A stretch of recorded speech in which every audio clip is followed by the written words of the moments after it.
నియోజకవర్గ BJP senior నాయకులు అయ్యగారి ప్రభాకర్ రెడ్డి గారితో మనం ఉన్నాం. ఆయన చిన్ననాటి నుంచి ఆర్ఎస్ఎస్, ఏబీవీపీ, బీజేపీ పార్టీలలో కీలకంగా బాధ్యతలు నిర్వహిస్తూ వనపర్తి నియోజకవర్గంలో అత్యంత కీలకమైన నాయకులుగా కొనసాగుతున్నారు. ఆయన రైతు బిడ్డ, రైతు కూలి నుంచి వ్యవసాయం సాగించే కుటుంబం నుంచి ఆయన నేపథ్యం సాగించి నేడు వనపర్తి నియోజకవర్గంలో ఒక కీలకమైన బీజేపీ పార్టీలో కీలక పాత్ర పోషిస్తున్నారు. పార్టీ బలోపేతానికి నిరంతరం పనిచేస్తున్నారు. ఆయన రాజకీయ జీవన నేపథ్యం గురించి, ఆయన రాజకీయంలో నాటి నుంచి నేటి వరకు ఆయన నిర్వహించిన పాత్ర ఎలా ఉంది అడిగి తెలుసుకుందాం. నమస్తే సార్. నమస్తే. మీరు చిన్ననాటి నుంచి ఈ వనపర్తి నియోజకవర్గంలో ఎంతో బీజేపీ నాయకులు కీలకంగా పనిచేస్తున్నారు. మీరు విద్యాభ్యాసం ఎక్కడ చేసినారు, మీ తల్లిదండ్రులు, మీ కుటుంబ నేపథ్యం? స్పీడ్ న్యూస్ తెలుగు ప్రేక్షకులందరికీ కూడా నమస్సులు. ముందుగా కృష్ణ గారు గత వారం రోజుల నుంచి కూడా అన్న మీ ఇంటర్వ్యూ కావాలని చెప్పి వారు వెంటబడి మరి ఇంటర్వ్యూ ఈరోజు తీసుకుంటున్నారు. వారికి ధన్యవాదాలు ప్రత్యేకంగా. మాది కొత్తకోట మండలము అప్పరాల సొంత గ్రామం. మా నాన్నగారు కీర్తిశేషులు రంగారెడ్డి, మా అమ్మగారు కీర్తిశేషులు యశోదమ్మ గారు. వారి యొక్క మొదటి సంతానం నేను. నా తర్వాత ఇద్దరు చెల్లెళ్ళు, తర్వాత ఒక తమ్ముడు, మొత్తం నలుగురం మేము. మా ఊళ్ళో పురాతన హై స్కూల్ ఉన్నది, చాలా పురాతనమైన హై స్కూలు. కాబట్టి హై స్కూల్ వరకు కూడా నా విద్యాభ్యాసం మొత్తం మా సొంత ఊరు అపరాల్లోనే కొనసాగింది. అనంతరము ఇంటర్మీడియట్ వనపర్తి ప్రభుత్వ జూనియర్ కళాశాలలో నేను ఇంటర్మీడియట్ చేశాను. విచిత్రం ఏంటంటే ఇంటర్మీడియట్లో నేను బైపీసీ చేశాను, ఎంపీసీ చేశాను కొన్ని పరిస్థితుల వల్ల. తర్వాత అనంతరం హైదరాబాద్లోని సిటీ కాలేజీలో నా యొక్క గ్రాడ్యుయేషన్ బీఎస్సీ మ్యాథమెటిక్స్ అక్కడ పూర్తి చేసినాను. తర్వాత అనేక రాజకీయ కారణాల వల్ల డిగ్రీ పూర్తయిన వెంటనే అనుకోకుండా రాజకీయ క్షేత్రంలోకి రావాల్సి వచ్చింది. దాంతో భవిష్యత్తు చదువు ఏదైతే ఉందో, పీజీ ఏదైతే ఉందో, పీజీలో ఎల్ఎల్బి నాందేడ్లో చేరి మధ్యాహ్నం ఆపేశాను నేను కొన్ని కారణాల వల్ల. తర్వాత కాకతీయ యూనివర్సిటీలో ఎంఏ తెలుగు మొదటి సంవత్సరం పూర్తి చేశాను, రెండో సంవత్సరము ఇంకా పూర్తి కాలేదు. సో ఈ విధంగా నా యొక్క విద్యాభ్యాసం కొనసాగింది. డిగ్రీ పూర్తి అయిన వెంటనే భవిష్యత్తు చదువు ఎక్కడ డిస్టర్బ్ అయిందంటే, ఆ చిన్న ఏజ్లో మా అప్పరాల్లో సర్పంచ్గా పోటీ చేయాల్సిన పరిస్థితులు నెలకొన్నాయి. దాంతోనే పూర్తిగా రాజకీయాల ప్రభావం నా మీద పడి రాజకీయాల్లో మునిగి తేలి కొంచెము భవిష్యత్తు చదువులు డిస్టర్బ్ అయినాయి నాకు. మాది వ్యవసాయ కుటుంబం. నాన్నగారు వ్యవసాయదారులు.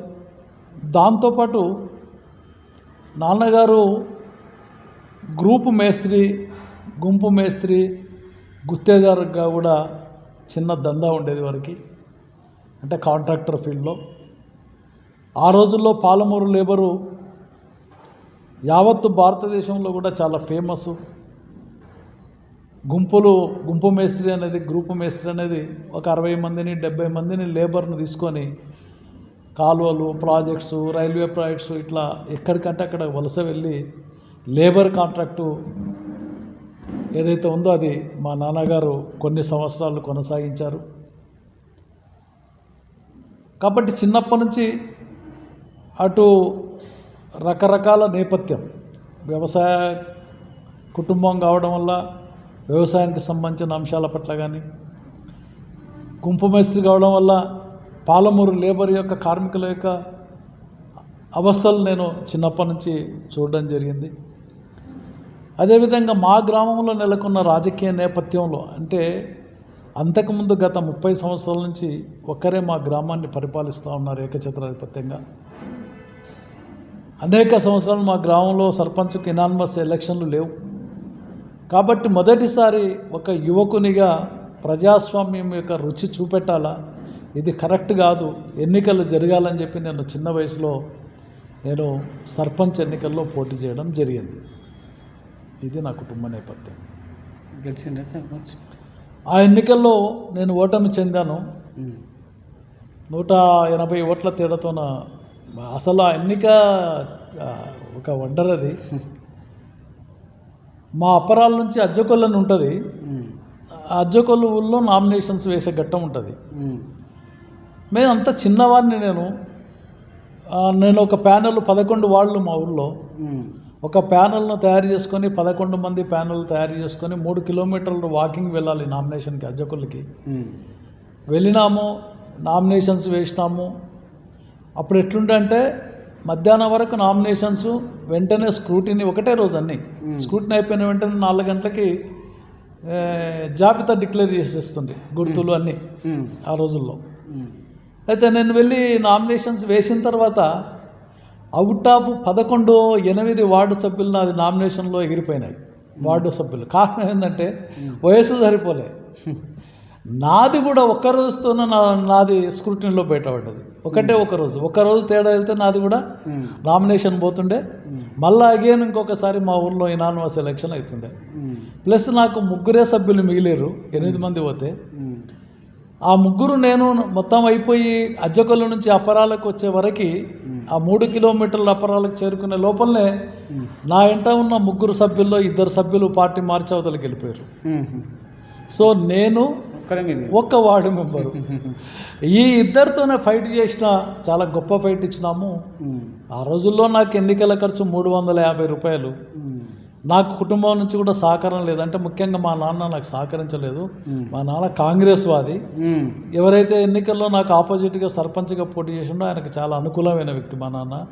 ఈ చిన్న వయసు, లేనిపోని శత్రుత్వాలు ఎందుకు మనకి, వద్దు అదే అని చెప్పి మా నాన్న చాలా వ్యతిరేకించిండు. ఒక దశలో ఇంట్లో కొట్లాడి బయటికి వెళ్ళి ఒక 5-6 రోజులు మా ఊళ్ళో ఒక ఇంట్లో, వేరే ఇంట్లో ఉండి అక్కడ తిని అక్కడ ఉండి నేను ఎన్నికల్లో ఫైట్ చేసినాను. అప్పటి నుంచి కొంత మా నాన్నకు నాకు చిన్న ఘర్షణ ప్రారంభమైంది కుటుంబంలో. ఆ ఎన్నికలు ఓడిపోయినా కానీ ఆ ఎన్నికలు నిజంగా చాలా ఘర్షణపూరితమైన వాతావరణంలో ఎన్నికలు జరిగినాయి. లాస్ట్ రోజు అసలు మామూలుగా నాకు కొన్ని వర్గాలు, ఆయనకు కొన్ని వర్గాలు, మేము ర్యాలీ చేసుకుంటే ఆ ర్యాలీ ఎదురుబదురు అసలు దాడులు జరిగి 5-6 మంది చనిపోతారేమో అన్నంత భయంకరమైన వాతావరణం, ఉద్రిక్త వాతావరణంలో ఎన్నికలు జరిగినాయి. నా ఇంట అంతా చిన్న పిల్లలు మొత్తము. కారణం ఏంటంటే నేను అప్పటికే మా ఊళ్ళో నేను 4వ తరగతి ఉన్నప్పుడే మా ఊళ్ళో నేను ఆర్ఎస్ఎస్ శాఖను ప్రారంభం చేసినాను. నేను ముఖేష్ శాఖని. దాదాపు 300 మంది స్వయం సేవకులు ఉంటున్నారు మా ఊళ్ళో. ప్రతి ఇంటి నుంచి కుల మత వర్గాలకు అతీతంగా ప్రతి ఇంటికి వెళ్ళి, ప్రతి ఇంట్లోకి వెళ్ళి ఒక స్వయం సేవకుని నేను తయారు చేసినాను. నాకు అదే బలం. కాబట్టి అంత ఓట్లు లేని వాళ్ళందరూ నా ఇంట. వాళ్ళు అందుకోసం అవహేళన చేసేది అవతలి వర్గాలు. ఈ కొడుకులకి ఎవరికి ఒక్కరికి ఓటు లేదు, వీడు పోటీ అంటారని నవ్వుకునేది. కానీ గట్టి పోటీ ఇచ్చినాము. జస్ట్ 180 ఓట్ల తేడాతోన నేను ఓడిపోయినా. అది నాకు రాజకీయంగా మొదటి అనుభవం, చాలా గొప్ప అనుభవం. మీరు బీజేపీ పార్టీలోకి ఎప్పుడు జాయిన్ అయ్యారు? ఎవరిని ఇన్స్పిరేషన్గా తీసుకొని పార్టీలోకి వచ్చింది బీజేపీ పార్టీ? ఈ ఎలక్షన్ అయిపోయిన తర్వాత నా జీవితంలో జరిగిన గొప్ప పరిణామం ఏంటంటే, మా కుటుంబంలో మా నాన్నకు నాకు బాగా మనస్పర్ధలు వచ్చినాయి. ఇంట్లో ఉండే పరిస్థితి లేకుండా అయిపోయింది. కాబట్టి నేను ఒకరోజు చెప్పా పెట్టకుండా హైదరాబాద్ వెళ్ళిపోయాను. వెళ్ళిపోయి డైరెక్ట్ కాచిగూడ, మాకు రైలు శ్రీరామ్నగర్కి వెళ్ళాలి, 3 కిలోమీటర్ల అపరాల నుంచి నడిచిపోయి శ్రీరామనగర్ నుంచి రైలు ఎక్కి కాచిగూడ వెళ్ళాను. నేను కేవలం 20 రూపాయలు ఉన్నాయి నాతో అప్పుడు ఆ రోజు. నాకు అప్పటికి ఛార్జీ 13 రూపాయలు అయిపోయింది. శ్రీరామనగర్ నుంచి కాచిగూడ వెళ్ళి కాచిగూడలో దిగిన తర్వాత ఒక ఇడ్లీ తిన్నాను నేను అక్కడ. 2 రూపాయలు 3 రూపాయలు అప్పుడు ఇడ్లీ తిన్న తర్వాత ఆ మిగతా చిల్లర డబ్బులతోన కాచిగూడ నుంచి నారాయణగూడలో జాగృతి ఆఫీస్ అని ఉండేది, జాగృతి వారపత్రిక. అక్కడ నేను అడ్రస్ వెతుక్కుంటూ అక్కడికి నడిచి వెళ్ళాను. ఎందుకు వెళ్ళాను జాగృతి వారపత్రిక అని అంటే దానికి ఒక నేపథ్యం ఉన్నది. వనపర్తిలో ఒకసారి ఆర్ఎస్ఎస్ క్యాంప్ అయ్యింది. క్యాంప్ అయినప్పుడు ఆ వనపర్తిలో జరిగిన 7 రోజుల శిబిరంలో జాగృతి ఎడిటర్ ఎవరైతే ఉన్నారో వడ్లమూడి రామ్మోహన్ రావు గారు అతిథిగా వచ్చారు ఇక్కడికి. వచ్చినప్పుడు నేను వెళ్ళి ప్రత్యేకంగా వారిని పరిచయం చేసుకొని అప్పటికే నావి అంటే నేను డిగ్రీ చదివేటప్పుడే నావి అనేక రకాల కవితలు, కథలు, కార్టూన్లు రకరకాల పత్రికల్లో నావి పబ్లిష్ అయినాయి. అవన్నీ నేను కటింగ్స్ పెట్టుకొని ఒక నోట్బుక్లో నేను ఇట్లా మొత్తం అంటించుకునేటి, ఒక నోట్బుక్ తయారు చేసుకునేటి. ఆ బుక్ తీసుకుపోయి వారికి ఇచ్చినాను. వారు చాలా ఆసక్తిగా అదంతా చూసి వెరీ గుడ్, నీకు ఎప్పుడైనా భవిష్యత్తులో నన్ను కలవాలనిపిస్తే నువ్వు డైరెక్టరా, నీకు ఎప్పుడైనా పత్రికా రంగంలో పని చేయాలనిపిస్తే నీకు టాలెంట్ ఉంది, నువ్వు ఊర్లో ఆగొద్దు, నువ్వు వచ్చి నన్ను గెలువు కప్పాల్సారి అని చెప్పి నాకు చెప్పారు. తర్వాత అనంతరము ఈ ఎలక్షన్లు ఇదంతా 1.5 year గ్యాప్లో ఇవన్నీ జరిగినాయి. కాబట్టి వారు అప్పుడు నాకు చెప్పారు. కాబట్టి నేను కొంచెం ఈ సాహిత్య రంగంలో ఇదంతా నాకు చాలా అభిరుచి ఉంది కాబట్టి, ఆసక్తి ఉంది కాబట్టి చూద్దాము. జాగృతికి వెళ్తే సార్ రమ్మన్నారు రామ్మోహన్ రావు గారు అని చెప్పి నేను ఆ ధైర్యంతో వెళ్ళాను. వెళ్ళిన వారిని పరిచయం చేసుకున్నాను, వెళ్ళి నమస్తే పెట్టాను. వారు గుర్తుపెట్టారు, చాలా సంతోషపడ్డారు. ఓకే ఇప్పుడే వచ్చావా, నేను సరిగ్గా మధ్యాహ్నం అయింది అక్కడికి వెళ్ళేవరకు. నువ్వు ఫస్ట్ ఏం చేయంటే భోజనం చేయి, వెళ్ళి ఇక్కడే పక్కలో ఒక మెస్ ఉంటుంది అలంకారం నారాయణగూడలో, వచ్చి ఒక 2 గంటలు రెస్ట్ తీసుకొని బిజీ ఉన్నా 4 గంటలకు నీకు టైం ఇస్తాను, నేను అప్పుడు మాట్లాడదామని చెప్పారు వారు. వారు భోజనానికి డబ్బులు ఇచ్చారు. వెళ్ళాను, భోజనం చేశాను. తర్వాత 4 గంటలకు వారు టైం ఇచ్చారు. చాలాసేపు 1 గంట సేపు మాట్లాడిన తర్వాత మరి పని చేస్తావా పేపర్లు అని అడిగారు. ఏ పని ఇచ్చినా చేస్తా అని చెప్పినాను. అంటే వారు అడిగారు, నన్ను టెస్ట్ చేశారు. ఏ పని అంటే బాత్రూములు కడిగే పని ఇచ్చినా చేస్తావా అని అడిగారు. చేస్తాను సార్ అన్న. ఇక వారు హ్యాపీ అయ్యారు. మరి ఏమైందో కానీ మొత్తం మీద ఫస్ట్ అప్పుడు ఈ టెక్నాలజీ లేదు ప్రింటింగ్లో. ప్రెస్ అది అంతా కంపోజింగ్ అని అంటుండే. అప్పుడు కంపోజింగ్ పెట్టి ప్రింట్ చేస్తుంది. ఈ కంప్యూటర్స్ ఇదంతా లేవు అప్పుడు. కాబట్టి నన్ను ప్రూఫ్ రీడర్ అంటుండ్రు. ప్రూఫ్ చూడాలి, కంపోజింగ్ అయ్యి వచ్చి మ్యాటర్ ప్రింట్ అయిన తర్వాత తప్పొప్పులు ఏమైనా ఉన్నాయా అనేది చూడాలి. నాకు తెలుగు భాషలో బాగా పట్టుందనే విషయం వారికి నా కవిత్వం అంతా చూసిన తర్వాత అర్థమైంది. కాబట్టి నాకు ఫస్ట్ ఆ జాబ్ ఇచ్చారు. 300 రూపాయలు శాలరీ. నేను చాలా హ్యాపీగా, నాకు అక్కడ డబ్బులు కాదు ఇంపార్టెంట్, నాకు ఒక షెల్టర్. నేను ఒక లైన్లో వెళ్ళాలి, ఒక రచయితగా ఎదగాలి, ఒక కార్టూనిస్ట్గా ఎదగాలి, ఒక జర్నలిస్ట్గా ఎదగాలి, ఒక పేరు తెచ్చుకోవాలి అనే ప్యాషన్తోన నేను వెళ్ళిన. కాబట్టి అక్కడ డబ్బు అనేది ఇంపార్టెంట్ కాదు, నాకు అట్లా అవకాశం ఇచ్చారు. అది నా జీవితంలో చాలా అత్యంత గొప్ప మలుపు తిరిగిన క్షణాలు అవి. నిజంగా రామ్మోహన్ రావు గారు ఇప్పుడు లేరు, వారు కీర్తిశేషులు అయ్యారు. వారి దగ్గర నేను చాలా ఆప్యాయతని, చాలా అభిమానాన్ని, చాలా ప్రేమని నేను చూరగొన్నాను. వారు ఆ విధంగా నన్ను దగ్గరికి తీశారు, ఒక కొడుకులాగా చూశారు. వారు అనేక సందర్భాల్లో నాకు ఎన్ని రకాల ఇబ్బందులు వచ్చినా, వృత్తిరీత్యా అనేక రకాల వచ్చినా కూడా వారు ఎన్నో దట్టి ప్రోత్సహించి నీతో నా టాలెంట్ ఉందని చెప్పి చాలా రచయితగా నేను ఎదగడానికి చాలా గొప్పగా వారు నిలబడ్డారు. ఒక రకంగా వారు నాకు దైవ సమానులు. నేను ఒక సంస్కారవంతమైన జీవితాన్ని, ఒక మెచ్యూరిటీని నేను పొందినంటే నిజంగా 1986 మేలో నేను చేరాను. అక్కడ చేరి 1992 మేలో నేను 6 సంవత్సరాలు పూర్తి సమయం జాగ్రత్తలో నేను పనిచేశాను. పత్రికా రంగం కంపోజర్ నుంచి, ప్రూఫ్ రీడర్ నుంచి మెల్లిమెల్లిగా అంచెలంచెలు వెళ్తూ సబ్ ఎడిటర్ అయిన తర్వాత పూర్తిగా సార్ ఎడిటరు. నేను పూర్తిగా పత్రికా బాధ్యతను నిర్వహించే క్రమంలో చాలా సక్సెస్ఫుల్గా నేను 6 సంవత్సరాలు అక్కడ జర్నలిస్ట్గా నా పాత్రను పోషించాను. 6 సంవత్సరాలు. మరి రాజకీయ పార్టీలకు సో రాజకీయ పార్టీలోకి వచ్చింది కూడా చాలా విచిత్రమైన పరిస్థితుల్లో నేను భారతీయ జనతా పార్టీలోకి రావాల్సి వచ్చింది. కారణం ఏంటంటే నేను జాగృతిలో పనిచేసినప్పుడు చాలా పెద్ద ఎత్తున అయోధ్య ఉద్యమం నడుస్తూ ఉన్నది. చాలా పెద్ద ఎత్తున అయోధ్య కరసేవ అనంతర పరిణామాల మీద రిపోర్ట్ చేయడం కోసము నన్ను పత్రిక అయోధ్యకు పంపించింది. ఒక జర్నలిస్ట్గా నేను ఫొటోస్ కూడా తీస్తుంటే నాకు ఫొటోస్ తీయడం కూడా నేను అలవాటు చేసుకున్నాను. నేను మంచి ఫొటోస్ తీస్తూ ఉంటే మంచి కెమెరా, మంచి కాస్ట్లీ కెమెరా ఆఫీస్లో ఉంటుండే, జాగృతి ఆఫీస్లో. అయితే జాగృతికి ఒక సాంప్రదాయం ఉండేప్పుడు రామ్మోహన్ రావు గారి నాయకత్వంలో ప్రతి సంవత్సరము దీపావళికి ఒక స్పెషల్ ఇష్యూ వేస్తుంటాం మేము. అంటే ఒక ఉదాహరణకి చేనేత పరిశ్రమ ఉంది, పూర్తిగా ఇష్యూ మొత్తం చేనేత పరిశ్రమ మీద ఒక ఇష్యూ వేస్తుంటాం.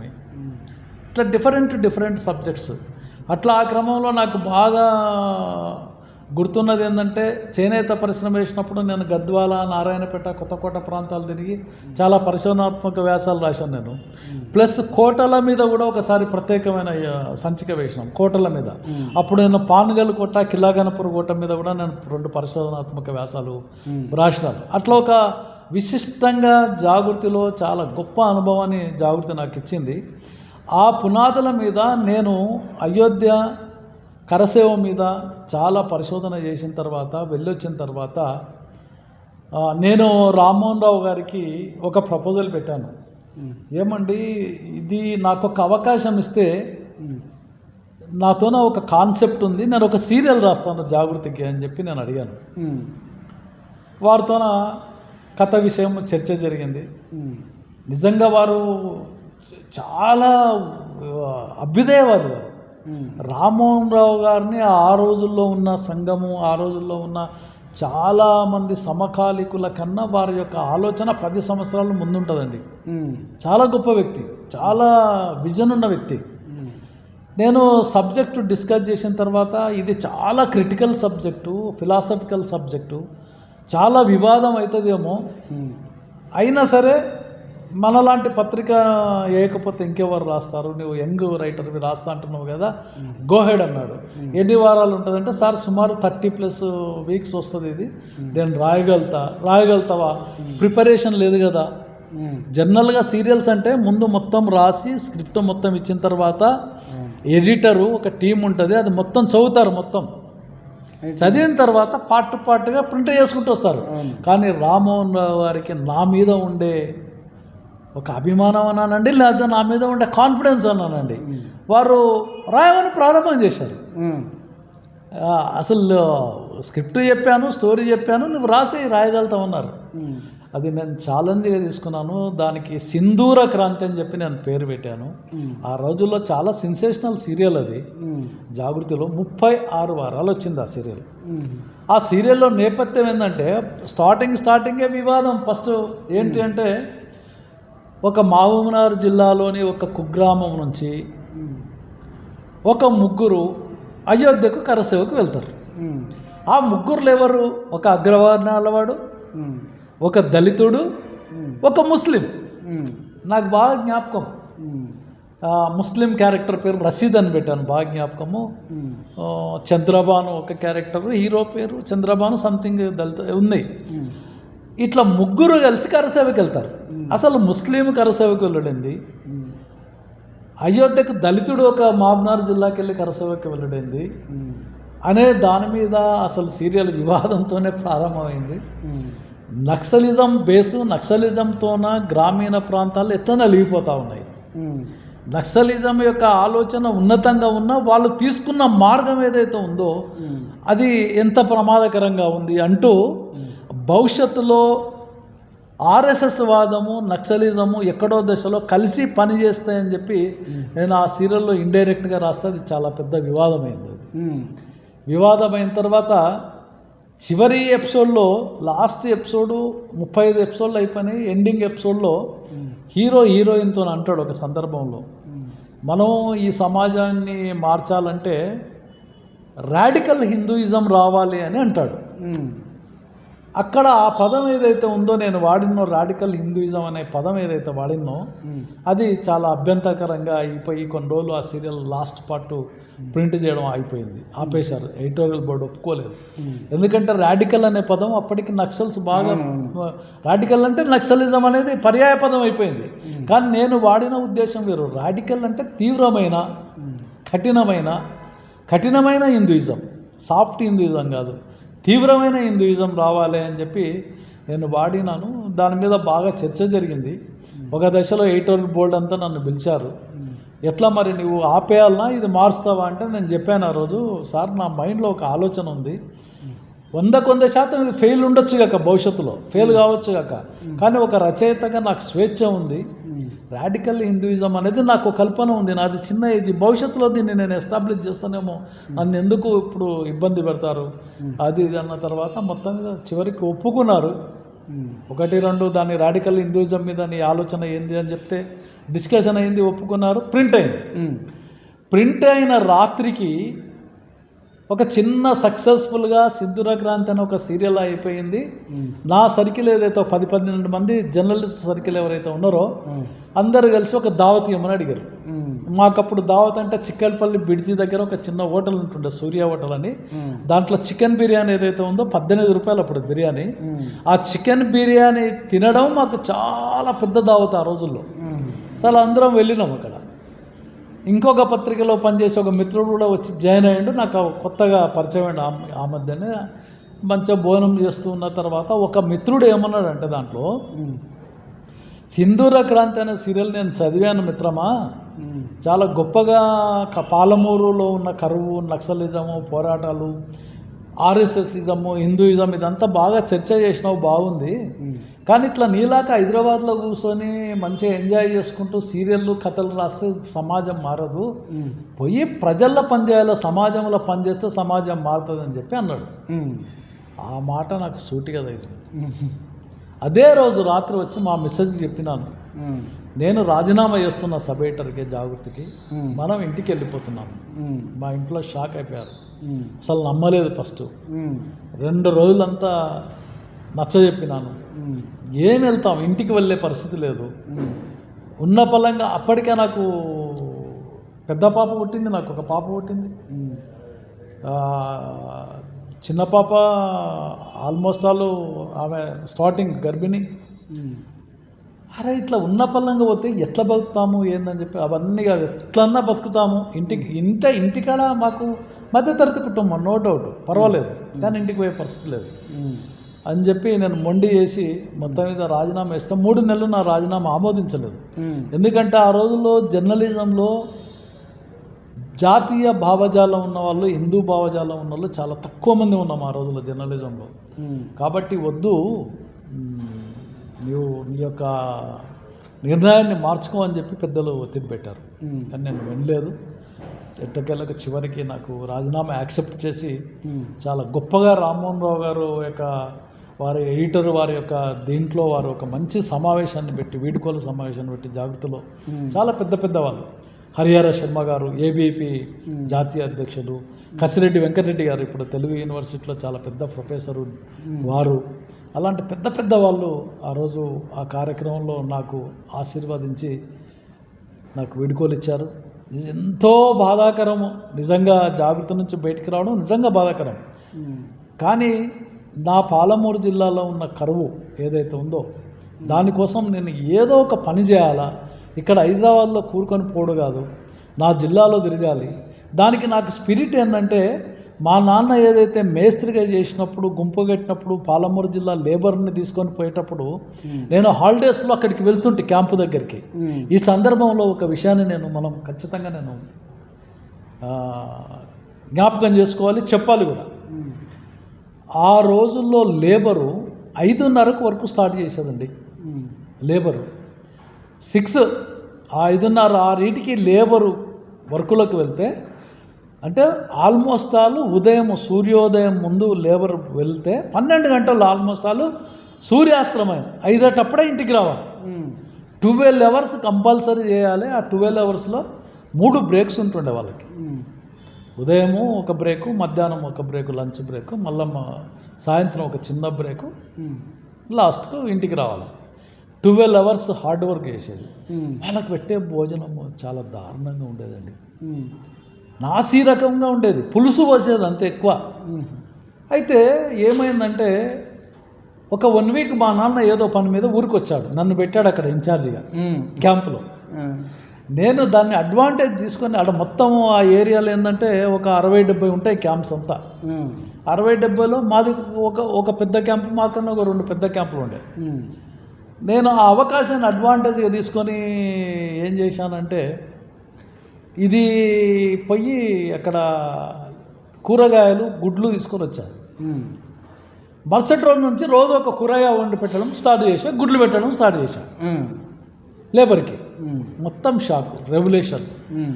మొత్తం మేస్త్రీలంతా రెవల్యూషన్ అయిపోయింది. ఏంది ఇది, లేబర్ అంతా ఆడ గిట్టేది ఎట్లా, మీకు గిట్టేది ఎట్లా. ఆ రంగారెడ్డి పెడుతున్నాడు మంచి భోజనం, ఆడ పెడుతున్నాడు కూరగాయలు పెడుతున్నాడు, మీరు పులుసు వస్తున్నారు, ఆడ ఎట్లా గిడతా అని చెప్పి ఒక రెవల్యూషన్ స్టార్ట్ అయిపోయింది. రెవల్యూషన్ స్టార్ట్ అయిపోయే వరకు ఆ మేస్త్రీలంతా మా నాయనకు పిలిపించేసారు. మా ఆయన కోపం మీద వచ్చి గొడవ చేసి, ఏమనుకున్నావు, ఏడు పోయినా నీ విప్లవం అది ఇంకా ఇష్టం అన్నట్టు తిట్టి వాపసు పంపించాడు. ఇక సో ఈ నేపథ్యం ఉంది నాకు. అంటే లేబరు సమస్యలు, లేబరు వలస, ఇక్కడ 14 లక్షల ఎకరాలు ఇక్కడ సాగుకు అనుకూలమైన భూమి ఉండి కూడా ఒక ప్రాజెక్టు, వాటర్ ప్రాజెక్టు లేకపోవడము, రాజకీయ నాయకులు పట్టించుకోకపోవడము, ఇదంతా ఉండి నేను దాంతో ఆ నిర్ణయం తీసుకొని ఇటు వచ్చినాం. వచ్చిన తర్వాత ఫస్ట్ ఏం చేయాలి, రానైతే వచ్చినాను. వచ్చి చక్కగా కొత్తకోటలో ఒక రూమ్ తీసుకున్నాం, చిన్న రూము. వచ్చినాము, చాలా భయంకరమైన పరిస్థితులు. నేను వచ్చేటప్పుడు నాకు 6,000 రూపాయలు ఇచ్చారు అక్కడ గిఫ్ట్గా. వాళ్ళు వీళ్ళు వెళ్తున్నావు కదా అని చెప్పి 6,000 8,000 ఇచ్చారు నాకు అంతే. ఇక వచ్చేటప్పుడు ఇంకా ఆ డబ్బులే నాకు కొన్ని రోజులు కాపాడినాయి. ఇక్కడ వచ్చి ఒక 6 నెలలు నేను బాగా స్టడీ చేశాను ఇక్కడ. వాటర్ ప్రాజెక్ట్స్ మీద, ల్యాండ్స్ మీద, సాయిల్స్ మీద, లేబర్ ఇష్యూస్ మీద, ఇక్కడ ఉన్న పరిస్థితుల మీద స్టడీ చేసే క్రమంలో నాకు భారతీయ జనతా పార్టీ యొక్క అప్పుడు ఇన్ఛార్జి వేణుగోపాల్ రెడ్డి గారు, బీజేపీకి టోటల్ ఇన్ఛార్జి, రామారావు గారు అధ్యక్షులు. వారు వేణుగారు నాకు జాగృతిలో నేను పనిచేసేటప్పుడు, వారు అంతకుముందు జాగృతి ఎడిటర్ వారు వేణుగారు. కాబట్టి వేణుగారు వ్యాసాలు రాయడం ఆ సాన్నిహిత్యం నాకు ఉండేది. వెంకయ్య నాయుడు గారితో, బంగారు లక్ష్మణ్ గారితో, కిషన్, వీళ్ళంతా ఇంటర్వ్యూస్ అప్పుడు నేను చేసేది.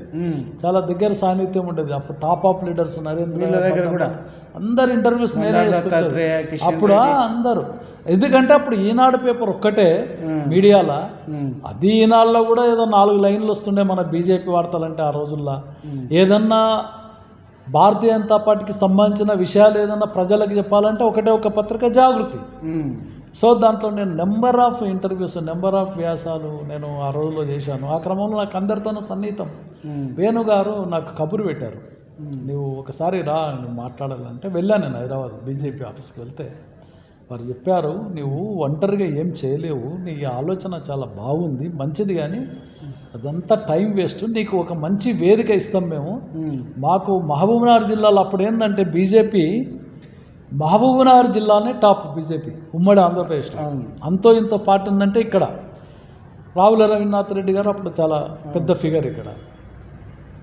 తర్వాత కరీంనగర్ జిల్లాలో కొంత, వరంగల్ జిల్లాలో కొంత ఉండేది. ఏ కార్యక్రమం సక్సెస్ కావాలన్నా ఆంధ్రప్రదేశ్ బీజేపీలో ఫస్ట్ గ్యాదరింగ్ కానీ, మ్యాన్ పవర్ కానీ, ఏదన్నా పద్ధతి పాడు ఏదున్నా మహబూబ్నగర్ జిల్లా ఆధారపడేది. కాబట్టి ఒక పెద్ద జిల్లా, 13 నియోజకవర్గాలు ఉన్న పెద్ద జిల్లా, నువ్వు రా, నీకు సముచితమైన స్థానం ఇస్తాము, కొన్ని రోజులు నువ్వు మళ్ళీ ఫుల్ టైం చేయి ఆర్గనైజేషన్కి, అవసరం ఉంది అని అన్న తర్వాత నాకు అనిపించింది కరెక్టే కదా, ఇది ఒక వేదిక దొరుకుతుంది, మన ఐడియాలజీని, మన ఏదైతే ఆలోచనలు ఉన్నామో మనం ఇంప్లిమెంట్ చేయొచ్చు అని చెప్పి నేను వచ్చి మా మిస్సెస్తో మళ్ళీ నచ్చజెప్పి మాట్లాడి మా మిస్సెస్ ఈజీగానే యాక్సెప్ట్ చేసింది నా ఇదంతా. ఆమె సహకారం మాటల్లో చెప్పలేనిది, అడుగున ఈ రోజు వరకు, ఆ రోజు నుంచి కూడా చాలా గొప్ప వ్యక్తి ఆమె సహకారంతోనే. సర్లే, ఇక మా నాన్నకి ఇష్టం లేదు ఎక్కడ కూడా. మేము కొత్తకోటలో ఉన్నా మా అమ్మ వచ్చి చూసిపోయింది దొంగతనంగా, మా నాన్న అస్సలు వచ్చేది కాదు. ఇక మళ్ళా వాడు మళ్ళీ ఫుల్ టైం పోతున్నాడు. అసలు వీడు ఎందుకు పెళ్లి చేసుకున్నాడు, అదేదో పోయేదేదో ఆర్ఎస్ఎస్లోనే అక్కడ ఫుల్ టైం పోయి ప్రచారకైనా బాగుండే కదా అనే ఆలోచనలో మా నాయన చాలా కోపంగా ఉన్నాడు. అట్లా సర్లే పోయినాము, యాక్సెప్ట్ చేసిన వెంటనే భారతీయ జనతా పార్టీ నాకు 93లో బీజేపీలో చేరిన వెంటనే ఉమ్మడి మహబూబ్నగర్ జిల్లా ప్రధాన కార్యదర్శి ఆర్గనైజేషన్ ఇన్ఛార్జ్ పోస్ట్ ఇచ్చింది at the age of 32 years. ఆ రోజుల్లో బుర్జు రాజేందర్ రెడ్డి గారు మాకు జిల్లా అధ్యక్షుడు. ఆ రోజుల్లో Bharatiya Janata party organisation structure ఏముందంటే మొత్తం 64 మండలాలు ఉండే ఉమ్మడి మహబూబ్నగర్ జిల్లాలో. 64 మండలాలు, 1750 గ్రామాలు, మొత్తము 1356 గ్రామ పంచాయతీలు.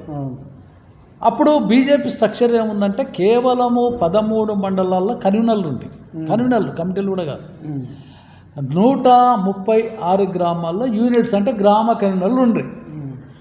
అటువంటి సెక్షన్ని నాకు అప్పచెప్పారు ఇన్ఛార్జిగా, ఆర్గనైజేషన్ ఇన్ఛార్జిగా. అప్పుడు బుర్జు రాజేందర్ రెడ్డి గారు అప్పచెప్పిన తర్వాత మాకున్న సాంప్రదాయ ప్రకారము ప్రతి 6 సంవత్సరాలకు ఒకసారి ప్రెసిడెంట్ మారాలి. సో బుర్జు రాజేందర్ రెడ్డి గారు పీరియడ్ అయిపోయింది. అప్పుడే అయిపోయినప్పుడు ఇమ్మీడియట్గా ఏకగ్రీవంగా ఈ వనపర్తిలోనే ఎన్నికలు జరిగినాయి. నాగురావు నామాజీ గారు ఎన్నికల్లో జిల్లా ప్రధాన కార్యదర్శిగా నాగురావు నామాజీని ఇక్కడనే ఎన్నుకున్నాం. అప్పుడు కుక్కల రవీందర్ ఇక్కడ చాలా, కొచ్చుకుల రవీందర్ రెడ్డి గారు ఇక్కడ చాలా, మున్నూరు రవీందర్ గారు వాళ్ళంతా ఇక్కడ చాలా యాక్టివ్ లీడర్లు. వారు ఏర్పాటు చేసిన ఆ రోజు మీటింగ్ ఇక్కడ. నేను అప్పుడు ఫ్రెష్గా వనపర్తి ఆ మీటింగ్లో సంస్థాగత ప్రధాన కార్యదర్శిగా నాగురావు నామాజీ గారు అధ్యక్షులు, ఇంకొక ప్రధాన కార్యదర్శి రాజేశ్వర రెడ్డి.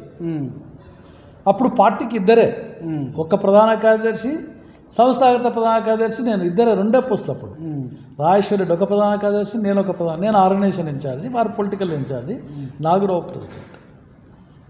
అయిన తర్వాత కొత్త బ్లడ్, నాగురావు అన్న చాలా ఉద్యమ స్ఫూర్తి కలిగిన నేత, చాలా కమిటెడ్ నేత ఆయన. నాగురావు అన్న నాయకత్వము, నాగురావు అన్న రావుల రవీంద్రనాథ్ రెడ్డి గారి యొక్క ప్రోద్బలము, రావుల రవీంద్రనాథ్ రెడ్డి యొక్క ప్రోత్సాహము, బుర్జు రాజేందర్ రెడ్డి గారు వారు కూడా చాలా గొప్పగా ప్రారంభంలో కొంచెం అదిదన్న చాలా గొప్పగా వారు సహకరించారు. పడాకుల రామచంద్ర గారు అని ఇంకొక చాలా సీనియర్ లీడర్, చాలా డైనమిక్ లీడరు, సాయన్న గారు అని చెప్పి ఇంకొక సీనియర్ జనసంఘకి వెళ్ళి పనిచేసిన వాళ్ళు వీళ్ళంతా, రాజేశ్వర రెడ్డి గారు అని చెప్పి ఇప్పుడు నారాయణపేట మాజీ ఎమ్మెల్యే రాజేందర్ రెడ్డి గారి యొక్క ఫాదర్ రాజేశ్వర రెడ్డి గారు అని వారొక నాయకులు. ఈ విధంగా నారాయణ రెడ్డి, ఇక్కడ మన వెంకటాపూర్ నారాయణ రెడ్డి వారు భారతీయ జనతా పార్టీకి జిల్లా అధ్యక్షులుగా చేశారు. వారి యొక్క విగ్రహం కూడా ఇప్పుడు వెంకటాపురం ఇక్కడ ఉంటుంది. వారు ఇట్లా అందరి పెద్దల యొక్క ప్రతి ఒక్కరితోనే నేను సన్నిహితంగా వెళ్ళి వాళ్ళ ఆలోచనలు తీసుకొని వాళ్ళ యొక్క అభిప్రాయాలు, వాళ్ళ యొక్క ఐడియాస్ అవన్నీ క్రోడీకరించుకొని ఒక పెండింగ్ ప్రాజెక్ట్స్ ఏవైతే ఉన్నాయో, పాలమూరు జిల్లాలో రావుల రవీంద్రనాథ్ రెడ్డి గారు చేసిన ఉద్యమం ఏదైతే ఉందో తంగిడే నుంచి హైదరాబాద్ వరకు వారు ఒక పాదయాత్ర చేశారు. ఫస్ట్ భీమా ప్రాజెక్టు మీద రావుల రవీంద్రనాథ్ రెడ్డి గారు 1982లో యాత్ర చేశారు. అది ఫస్ట్ ఉద్యమం. 1982లో పెండింగ్ ప్రాజెక్టుల మీద రావుల రవీంద్రనాథ్ రెడ్డి చేసిన ఉద్యమం తర్వాత 92 వరకు పెండింగ్ ప్రాజెక్టుల మీద మళ్ళీ ఏ పొలిటికల్ పార్టీ కూడా ఉద్యమాలు చేయలేదు. విచిత్రమైన పరిస్థితి. అయితే పాలమూరు జిల్లాలో ఒక సాంప్రదాయం ఉండే, ఏదైనా పార్టీ గెలిస్తే 13 మంది ఒకటే పార్టీ ఎమ్మెల్యేలు లేదు, నో ప్రతిపక్షం. తెలుగుదేశం గెలిస్తే తెలుగుదేశం ఉంటారు 13 మంది, కాంగ్రెస్ గెలిస్తే కాంగ్రెసే 13 మంది ఉంటారు. అట్లా కొనసాగింది చాలా రోజులు రాజకీయాలు. కాబట్టి ఎందుకో కానీ మొత్తం మీద పెండింగ్ ప్రాజెక్టుల మీద ఫోకస్ జరగలేదు. అప్పుడు మేము మా టీంలో నేను చర్చ చేసి, నేను అప్పటికే బాగా స్టడీ చేసిన కాబట్టి నాగురావు అన్నతోన మా ప్రెసిడెంట్తోన మేమంతా ఇద్దరం కూర్చొని ఒక ప్రపోజల్, అన్న ఒక పెద్ద మరుపురాని ఉద్యమం చేద్దాం, మనం చరిత్ర నిర్మాణం చేద్దాం, పెండింగ్ ప్రాజెక్టుల మీద నిరంతరం మనం పోరాటం చేద్దాం మన టీం.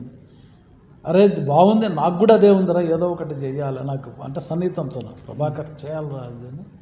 సరే ఏం చేస్తే బాగుంటుంది అంటే అన్న నాతో ఒక ఐడియా ఉంది, 1-2 ఐడియాలు ఉన్నాయి, ఇట్లా ఎడ్ల బండ్ల యాత్ర చేద్దామన్నా అన్నప్పుడు, అరే బాగుందిరా, నాకు కూడా ఉందిరా ఎడ్ల బండ్ల యాత్ర చేయాలని. మంచి ఐడియా, ఎడ్ల బండ్ల యాత్ర అయితే చాలా బాగుంటుంది అని చెప్పి అట్లా ఎడ్ల బండ్ల యాత్ర అనే ఒక కాన్సెప్ట్ని తీసుకొని రావుల రవీంద్రనాథ్ రెడ్డి గారితో పోయి మేమిద్దరం వారితో ఆమోద ముద్ర వేసుకొని ఇక బుర్జు రాజేందర్ రెడ్డి అందరూ కీలకమైన ఒక మీటింగ్ పెట్టి ఎడ్ల బండ్ల యాత్ర చేద్దాం బాగుంటుంది కానీ దీనికి మళ్ళీ డిజైను దీని ప్లానింగ్ ఇదంతా ఎవరు దీనికి మొత్తం చేయాలి కదా. మళ్ళీ దీనికి ఎవరు అంటే ఎవరైంది అయ్యగారి ప్రభాకర్ ఆర్గనైజేషన్ ఇన్ఛార్జ్ అయ్యగారి ప్రభాకరే మొత్తం చేస్తుంది అని చెప్పి ఏకగ్రీవంగా నా మీద బాధ్యత పెట్టారు. ఇక నేను 6 నెలలు ఆ ఉద్యమం కోసము మొత్తం ప్లాన్ చేసినాము. పెండింగ్ ప్రాజెక్టుల సాధనకే ఎడ్ల బండ్ల యాత్ర, బీజేపీ ఎడ్ల బండ్ల యాత్ర టైటిల్ పెట్టినాము. 6 months చాలా విలేజ్లు తిరిగినాను. అప్పుడు విపరీతమైన కరువు, చాలామంది విమర్శించారు కూడా. అరే ఎట్లయితుంది 5 రోజుల యాత్ర, ఒక్కరోజు కాదు, 5 రోజులు 5 చోట్లకి వెళ్ళి 5 మంది లీడర్లు 5 చోట్లకి వెళ్ళి యాత్ర స్టార్ట్ కావాలి. ఎడ్ల బండ్ల మీదనే మామ్నార్కి రావాలి. మళ్ళీ బస్సులు కార్లు బైకులు కాదు, ప్రతి కార్యకర్త ఎడ్ల బండి కట్టుకొనే మామ్నార్కి రావాలి. అట్లా జిల్లాలో ఉన్న నలుమూలలకి వెళ్ళి రావాలి. ఈ వస్తూ వచ్చే క్రమంలో బహిరంగ సభలు అక్కడక్కడ. ఇప్పుడు ఉదాహరణ అచ్చంపేట ఉమామహేశ్వరం కాడ ఎడ్ల బండ్ల యాత్ర స్టార్ట్ అయింది. అచ్చంపేటలో ఒక సభ, తెలకపల్లిలో ఒక సభ, నార్కన్లో ఒక సభ, ఇట్లా ప్లానింగ్ అన్నట్టు. అట్లా మొత్తం 36 సభలు చేసినాం మొత్తం 5 రోజుల్లో. ఎక్కడికక్కడ 36 మంది లీడర్లను పిలిచినాం. లాస్ట్ రోజు పెద్ద బహిరంగ సభ మాబ్నర్లో. లాస్ట్ రోజు ప్రోగ్రామ్ యొక్క ప్లాన్ ఏంటంటే బిఫోర్ డే ఏ రూట్లకి వెళ్ళి వచ్చే బండ్లు ఆ రూట్లో ఆగాలి. ఉదాహరణ ఈ రూట్కి వెళ్ళి వచ్చినవన్నీ బూత్పూర్లు ఆగాలి, అక్కడికి వెళ్ళి వచ్చినవన్నీ హన్మకొండ దాటి వచ్చిన తర్వాత ఆ చిన్నదగడ ఊళ్ళు ఆగాలి, జడ్చర్ల రూట్లకి వెళ్ళి వచ్చినవన్నీ ఆ ఊరు బయట ఆగాలి. ఇట్లా ప్లాన్ చేసినాం. దేవరకద్ర రూట్లకి వెళ్ళి వచ్చినవన్నీ దేవరకద్ర మన ఆర్టీఓ ఆఫీస్ ఉంది కదా ఆ ఏరియాలో, అక్కడ ఆగాలి నైట్. దానికి ఏర్పాట్లు భోజనాలు అంతా అయి మరుసటి రోజు ఉదయం 9 గంటలకు అందరూ తిని బండ్లు కట్టుకొని వచ్చి మొత్తం కబ్జా చేయాలి. అంటే నీ మహబూబ్ నగర్ ఏదైతే హెడ్ క్వార్టర్ ఇప్పుడు ఉందో ఆ హెడ్ క్వార్టర్ చౌరస్తా, మెయిన్ బస్ స్టాండ్ కాడ ఉందో చౌరస్తా ఉంది కదా, అన్ని రూట్లకు వెళ్ళి మంచి డప్పులు డోళ్ళు వాయిద్యాలతో ఉన్న బండ్ల మీద వచ్చి అక్కడ వచ్చి ఎడ్లను వదిలేయాలి. అంటే బండి ఇప్పి ఇంకా ఉండాలి, కూర్చోవాలి. ఇక దిగ్బంధనం 4 గంటలు చేసామండి దిగ్బంధనం. మొత్తం జామ్. ఆ రోజు మాబ్నార్ జిల్లా మొత్తం జామ్ అయిన తర్వాత మున్సిపల్ గ్రౌండ్లో బహిరంగ సభకు ప్రమోద్ మహాజన్ గారు చీఫ్ గెస్ట్. బహిరంగ సభకు మొత్తం టాప్ ఆఫ్ ది ఆంధ్రప్రదేశ్లో ఉన్న అందరు లీడర్లు వచ్చారు మొత్తం బహిరంగ సభకి. అంటే అదొక చాలా పెద్ద ఫేమస్ అయిపోయింది ఆ ఉద్యమం. అది మామూలు కదా అసలు. మీడియా కానీ అది చాలా అద్భుతంగా జరిగింది. ఎక్కడ ఒక చిన్న ఇన్సిడెంట్ జరగకుండా, ఒక చిన్న యాక్సిడెంట్ జరగకుండా అందరిలో సుమారుగా డే ఫస్ట్ నుంచి ఎండింగ్ వరకు మా క్యాలిక్యులేషన్లో 15,000 ఎడ్ల బండ్లు పార్టిసిపేట్ చేసినాయి. లాస్ట్ డే 4,000 ఎడ్ల బండ్లు దిగ్బంధంలో పాల్గొన్నాయి. అంటే కొన్ని ఎడ్ల బండ్లు ఒక సెంటర్ వరకు వచ్చి మళ్ళీ వాపస్ పోతాయి. అట్లా టోటల్గా ఓవరాల్గా 15,000 ఎడ్ల బండ్లు మొత్తం ఈ 5 రోజుల ఉద్యమంలో రైతులు ఎడ్ల బండ్లతో పాల్గొన్నారు. ఒక చారిత్రాత్మకమైన ఉద్యమం అది. చారిత్రాత్మక ప్రాజెక్ట్. అయితే అక్కడ ఒక ఇదేం జరిగిందంటే అక్కడ కూడా ఒక చిన్న ఇది జరిగింది. వేదిక ఏదైతే ఉంటుందో బహిరంగ సభ వేదిక ఉంటుంది కదా, వేదికల బ్యాక్ డ్రాప్ అప్పుడు ఈ ఫ్లెక్సీలు ఇవన్నీ లేవు. ఆర్టిస్టులతోనే రాపియాలి. బొమ్మలు వేయించినా, చీఫ్ గెస్ట్ది బొమ్మ వేయించినా, ఏది వేయించినా ఆర్టిస్ట్తోనే బట్ట మీద ఒక 5-6 రోజుల ముందు ఆర్డర్ ఇవ్వాలి, చేపియాలి, ఇది అంటుంటుండే. ఇట్లా ఎవరు ప్రమోద్ మహాజన్ గెస్ట్ ప్రెసిడెంట్ ఇట్లా పెట్టాలి, 2-3 ఫొటోస్ అవి ఇవి ముఖ్యమైనవి పెట్టాలి.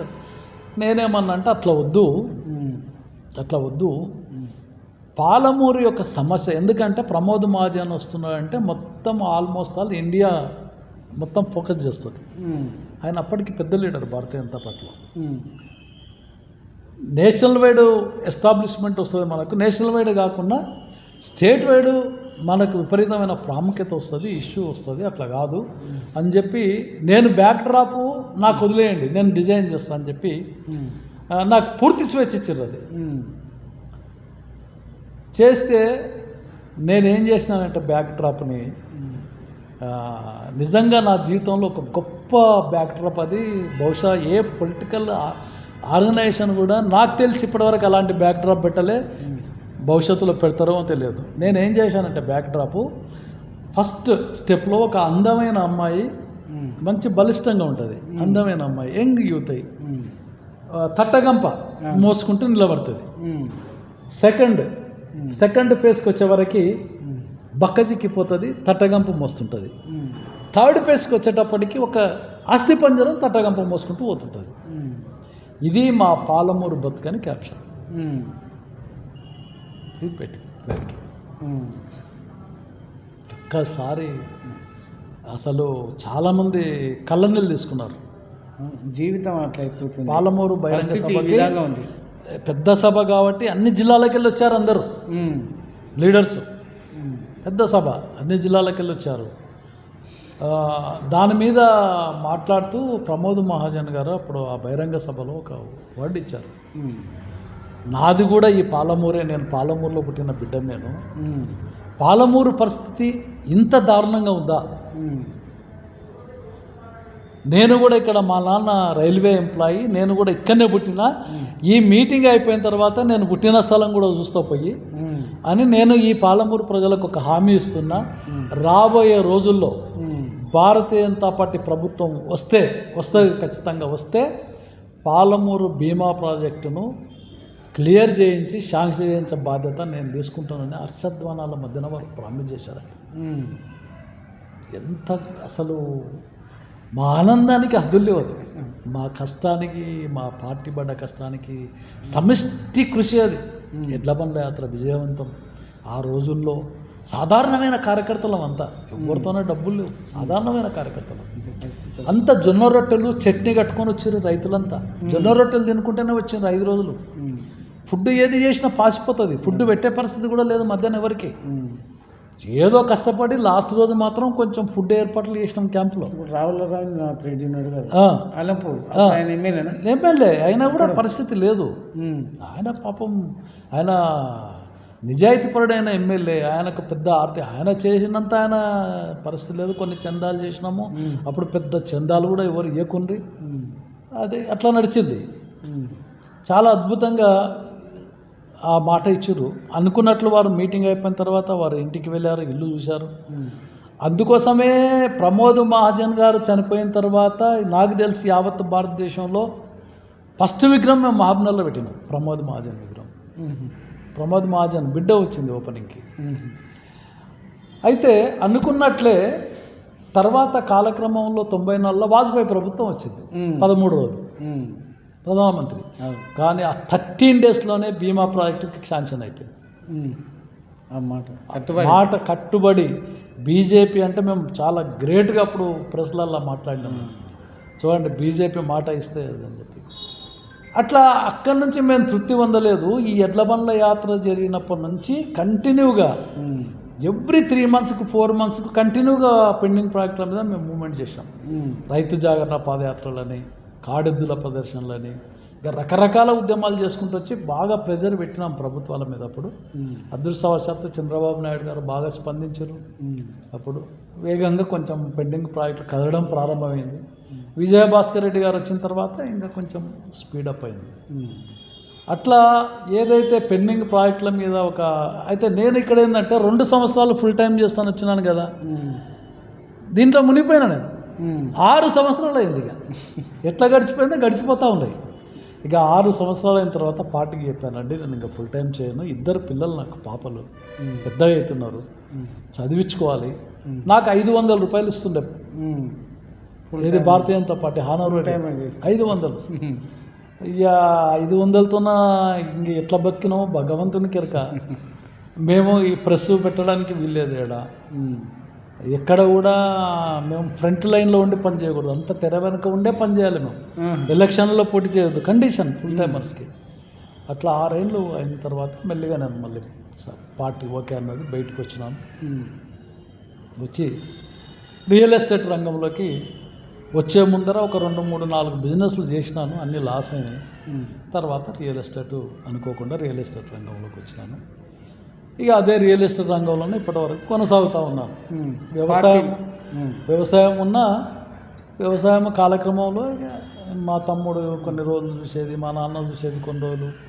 ఇక ఇప్పుడు ఇక మా మళ్ళీ నాన్న ఎప్పుడు మా నాన్న కలుసుకున్నారు మీ ఊరు కుటుంబంలో మీరంతా కలుసుకున్నాం ఆల్మోస్ట్ ఆల్ 95-96లో ఇక మళ్ళీ అందరం తమ్ముని దగ్గర పెళ్ళి చెల్లెలు చెల్లెల పెళ్ళిలో చెల్లెలు పెళ్ళి అందరూ పెళ్ళిలో మళ్ళీ అంతా సెట్ అయ్యి మొత్తం అంతా హ్యాపీ ఇప్పుడు అట్లా ఇప్పుడు పార్టీలో ఏమైనా బాధ్యతలు ఉన్నాయి మీకు ఇప్పుడు నేను రాష్ట్ర కార్యవర్గ సభ్యుడిని బీజేపీలో ఇప్పుడు ఏమైనా నేను పార్టీలో జిల్లా వైస్ ప్రెసిడెంట్ చేసినాను ఉమ్మడి మహబూబ్నగర్ జిల్లా కన్వీనర్ చేసినాను, ప్రెసిడెంట్ చేసినాను మహబూబ్నగర్ జిల్లాకి.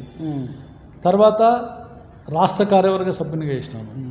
రాష్ట్రంలో మళ్ళీ 2 కీలకమైన పోస్టులు నేను చేసినాను. ఒకటి ఏంటంటే 2002లో ఇంకొక కీలక పరిణామం జరిగింది నా జీవితంలో.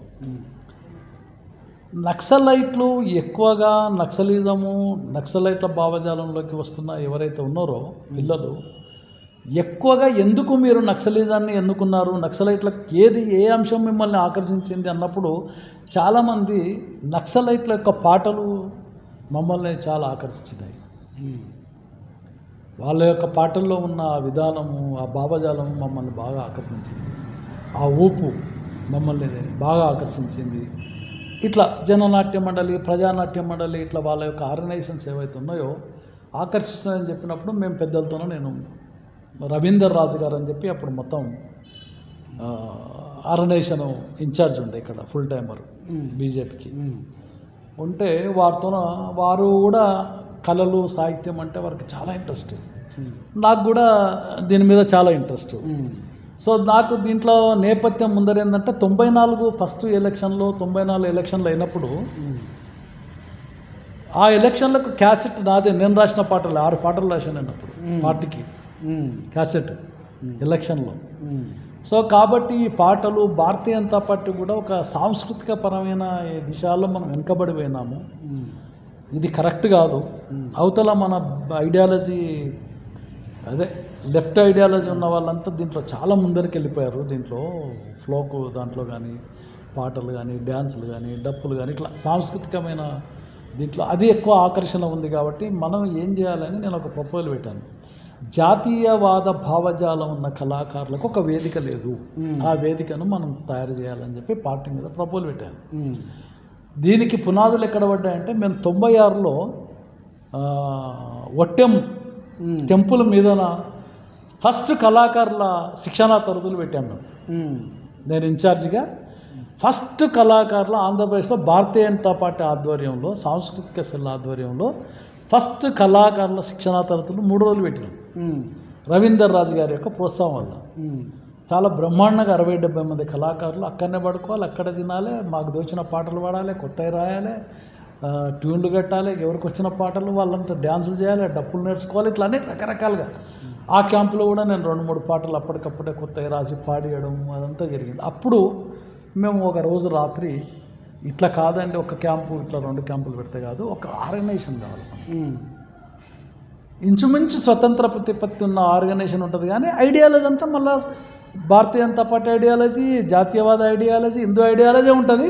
అట్లనే పూర్తిగా భారతీయ జనతా పార్టీ కాకుండా ఒక పేరు ఉంటే ఎక్కువ బాగుంటుంది అని చెప్పినప్పుడు సరే ఓకే ఏం చేద్దామంటే అప్పుడు జన చైతన్య కళామండలి అని ఒక ఆర్గనైజేషన్ క్రియేట్ చేసినాం. ఆ పేరు నేనే పెట్టినా.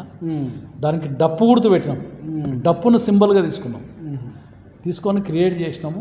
2002లో ఈ యొక్క ఆర్గనైజేషన్ స్టార్ట్ అయింది. 96లో మా ఆలోచన స్టార్ట్ అయితే 2002లో అధిష్టానం ఒప్పుకున్నది, పెట్టండి అని అప్పుడు డిక్లేర్ చేసి 2002లో మొదటి మహాసభలు పెట్టినాం చాలా పెద్ద ఎత్తున.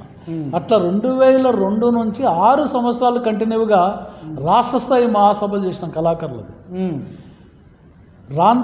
రాను మాకు కనీసం 1500 నుంచి 2000 మంది వామపక్ష భావజాలంలో పాడిన కళాకారులంతా మా వైపు వచ్చేసారు, బీజేపీ వైపు వచ్చేసారు. అట్లా 6 ఏళ్ళు నేను తగ్గించి రాష్ట్రం మొత్తం తిరుగుకుంటూ జనచైతన్య కళామండలికి వ్యవస్థాపక కన్వీనర్గా, తర్వాత మళ్ళీ ఇంకోరిని హరిప్రసాద్ అని చెప్పి హరిబాబాని వారిని కన్వీనర్ చేసి నేను మళ్ళీ వెనక తెర వెనక ఉండి అట్లా మొత్తం 6 సంవత్సరాలు దానికి వరకు చేసినాను రాష్ట్రం. మీరు వనపర్తి నియోజకవర్గంలో ఎక్కువ పార్టిసిపేట్ చేసినారా లేకపోతే అక్కడనే ఎక్కువ నన్ను రాష్ట్ర వ్యాప్తంగానే ఎక్కువ పార్టీకి ఉపయోగించుకున్నది. అయితే వనపర్తి కొత్తగా జిల్లా అయిన క్రమంలో కొత్త జిల్లాలు అయినాయి కదా. మీకు గతంలో ఎప్పుడైనా టికెట్ ఇచ్చిందా బీజేపీ? లేదు, ఎక్కడ పోటీ చేసే అవకాశం రాలేదు. ఎప్పుడు ప్రతిసారి అలయన్సే, భారతీయ జనతా పార్టీకి పోటీ చేసే అవకాశమే రాలేదు. ఇక్కడ అలయన్స్లో అలంపూర్ కానీ నారాయణపేట కానీ టికెట్లు వచ్చిన తర్వాత కూడా మీకు ఒక్కసారి ఛాన్స్ వచ్చినప్పుడు సబిరెడ్డి వెంకరెడ్డి, నేను అప్పుడు ఫుల్ టైం అను పోటీ చేయకూడదు కాబట్టి వనపర్తికి వెళ్ళి సబిరెడ్డి వెంకరెడ్డిని 94లో నేను ఫుల్ టైం అంటే అప్పుడు అవకాశం వచ్చింది పార్టీకి. మున్నూరు రవీందర్కి ఇచ్చింది టికెట్. ఆయన కూడా పోటీ చేసి ఫస్ట్ ఎమ్మెల్యే మున్నూరు రవీందర్ వనపర్తికి వెళ్ళి, తర్వాత సబిరెడ్డి వెంకరెడ్డి ఒకసారి చేశారు. తర్వాత అంతా అలయన్స్ రాజకీయాలే పోయింది. ఈ మధ్య కాలంలో నేపథ్యం ఏంటంటే వనపర్తి జిల్లా కొత్తగా అయిన తర్వాత వనపర్తి జిల్లా ప్రెసిడెంట్గా మళ్ళా వచ్చి పని చేస్తే గ్రౌండ్లో బాగుంటుందన్న, రావాలి కొత్త జిల్లాని ఇక్కడ కార్యకర్తలు అడగడము. పార్టీ కూడా లేదు, కొత్త జిల్లా పోతేనే బాగా, ఏం కాదు, ఒక ఆదర్శంగా ఉంటుంది. మళ్ళీ స్టేట్కి వెళ్ళి మళ్ళీ కిందికి దిగి నాకు అవేందు, నాకు పార్టీ స్ట్రెంత్ కావాలి. జనరల్గా రాజకీయాల యాటిట్యూడ్ ఎట్లుంటుందంటే నేను ఏంది మళ్ళీ కిందికి ఏంది అన్నీ ఉంటుంది కదా. నేను ఆదర్శంగా రాష్ట్ర స్థాయి, నేను ఇంకొక కీలకమైన పోస్ట్ చేసినాను నేను స్టేట్లో. జనచైతన్య కళామండలి తర్వాత కిషన్ రెడ్డి గారు ప్రెసిడెంట్ ఉన్నప్పుడు నాకు మొత్తం ట్రైనింగ్ సెల్ ఇన్ఛార్జ్ చేసినారు ఉమ్మడి ఆంధ్రప్రదేశ్కి. శిక్షణా తరగతుల ఇన్ఛార్జ్ నేను కన్వీనర్ని పార్టీకి. పార్టీ క్యాడర్కు శిక్షణా తరగతుల్ని ఇచ్చే కీలకమైన బాధ్యత నా మీద పార్టీ పెడితే నేను దాదాపు 250 మండల స్థాయి క్యాంపులు చేసినాను, ఒక 20 పెద్ద జిల్లా స్థాయి క్యాంపులు నేను చేసినాను స్టేట్లో. నా నాయకత్వంలో కిషన్ రెడ్డి గారు ప్రెసిడెంట్ యొక్క వారి సహాయ సహకారాలతోన రాష్ట్ర జిల్లా నాయకుల యొక్క అందరి సహాయక సహకారంతో నేను ఒక టీంని వేసుకొని చాలా బ్రహ్మాండంగా ఆ క్యాంప్స్ నిర్మాణం చేసినాం. కాబట్టి ఆ క్రమంలో మళ్ళీ వనపర్తి జిల్లాకు ప్రెసిడెంట్గా రావాలనే క్రమంలో వచ్చినాను. కాకపోతే ఒకటి ఏంటంటే ఇనానిమస్గా ప్రెసిడెంట్ అవుతా అనుకున్నాను. అందరు అడుగుతున్నారు కదా, నేను అడిగాను కూడా, ఇనానిమస్గా అయితే బాగుంటుంది, నాకు కూడా గౌరవం ఉంటుంది అంటే, ఏం కాదన్నా ఇనానిమస్సే అవుతుంది, రాని వస్తుంది అని అంటే. కానీ ఇక్కడ ఉండే కొంత అప్పుడున్న పరిణామాల సబిరెడ్డి వెంకరెడ్డికి నాకు ఆ ఇయర్ ఎలక్షన్ జరిగింది.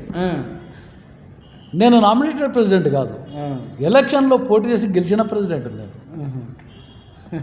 అయినా సరే నాకు వెంకటరెడ్డికి ఓరావరి పోరు జరిగింది, నేను గెలిచినాను. అయినా సరే నేను ఎక్కడ కూడా ఈ గ్రూపులు కట్టడము, గ్రూపు మనస్తత్వాలు, వర్గాలు అనేది నాకు నచ్చవు, ముందు నుంచి కూడా లేదు నాకు. అది తప్పది, నేను యాక్సెప్ట్ చేయదని. నాకు అది మంచిది కాదు ఆర్గనైజేషన్కి. గ్రూపుల వల్ల ఉపయోగం లేదు, నష్టమే అనే భావజాలం ఉన్నవాడిని నేను. కాబట్టి నేను అట్లా వెంకటరెడ్డి నా మీద పోటీ చేసి ఓడిపోయాను. నేను వెంకటరెడ్డికి మళ్ళీ రాష్ట్ర కార్యవర్గ సభ్యుడు అత్యున్నతమైన పోస్ట్ ఇచ్చాను. బి కృష్ణకు వెంకటరెడ్డికి ఇద్దరికి రాష్ట్ర కార్యవర్గ సభ్యులు పోస్ట్ ఇచ్చినాను. అట్లా మళ్ళీ అందరినీ కలుపుకొని పోయి వనపర్తిలో మళ్ళీ కింది నుంచి పునాదులు వేసే క్రమంలో మళ్ళీ జిల్లా ప్రెసిడెంట్గా ఒకటే టర్మ్ చేస్తానా, సెకండ్ టర్మ్ కూడా ఉండాలన్నారు. నేను ఒకటే టర్మ్ చేస్తానా, కొత్త వాళ్ళకి ఇద్దాం అవకాశం వద్దు అని చెప్పి అప్పుడు సెకండ్ టర్మ్ రాజవర్ధన్ రెడ్డి గారికి పార్టీ అవకాశం ఇచ్చింది. ఇప్పుడు మళ్ళీ తర్వాత నారాయణ గారికి ఇప్పుడు అవకాశం ఇచ్చింది. సో నేను రాష్ట్ర కార్యవర్గ సభ్యునిగా వనపర్తి జిల్లా ప్రెసిడెంట్ అయిన తర్వాత నాకు రాష్ట్ర కార్యవర్గ సభ్యుడు పోస్ట్ ఇచ్చారు. ఇప్పటి వరకు అదే పోస్ట్లో నేను కొనసాగుతున్నాను. ఇప్పుడు కొత్త ప్రెసిడెంట్ రామచంద్రరావు అన్న గారు అయ్యారు. ఇప్పుడిప్పుడే కమిటీలు వేస్తూ ఉన్నారు. ఏం బాధ్యత వస్తుందో తెలుస్తుంది. ఇప్పుడు ఏమైతే బాధ్యత ఏది ఇచ్చినా ఇవ్వకున్నా నా యొక్క టార్గెట్ ఏంటంటే వనపర్తి నియోజకవర్గంలో, వనపర్తి జిల్లాలో పార్టీని మరింత శక్తివంతం చేయాలి, పటిష్టం చేయాలి. మీలాంటి నాయకులకు కాదని ఇతర కొత్తగా అంటే ఏంటి ఇలా అది నిజంగా కూడా కొత్త వాళ్ళకి కూడా లాస్ట్ 2 ఎలక్షన్లో కార్యకర్తల ఆవేదన అది వాస్తవం. చూస్తారు పార్టీ కార్యకర్తల ఆవేదననే కాదు, నేను కూడా చాలా సందర్భాల్లో బాగా హర్ట్ అయినా.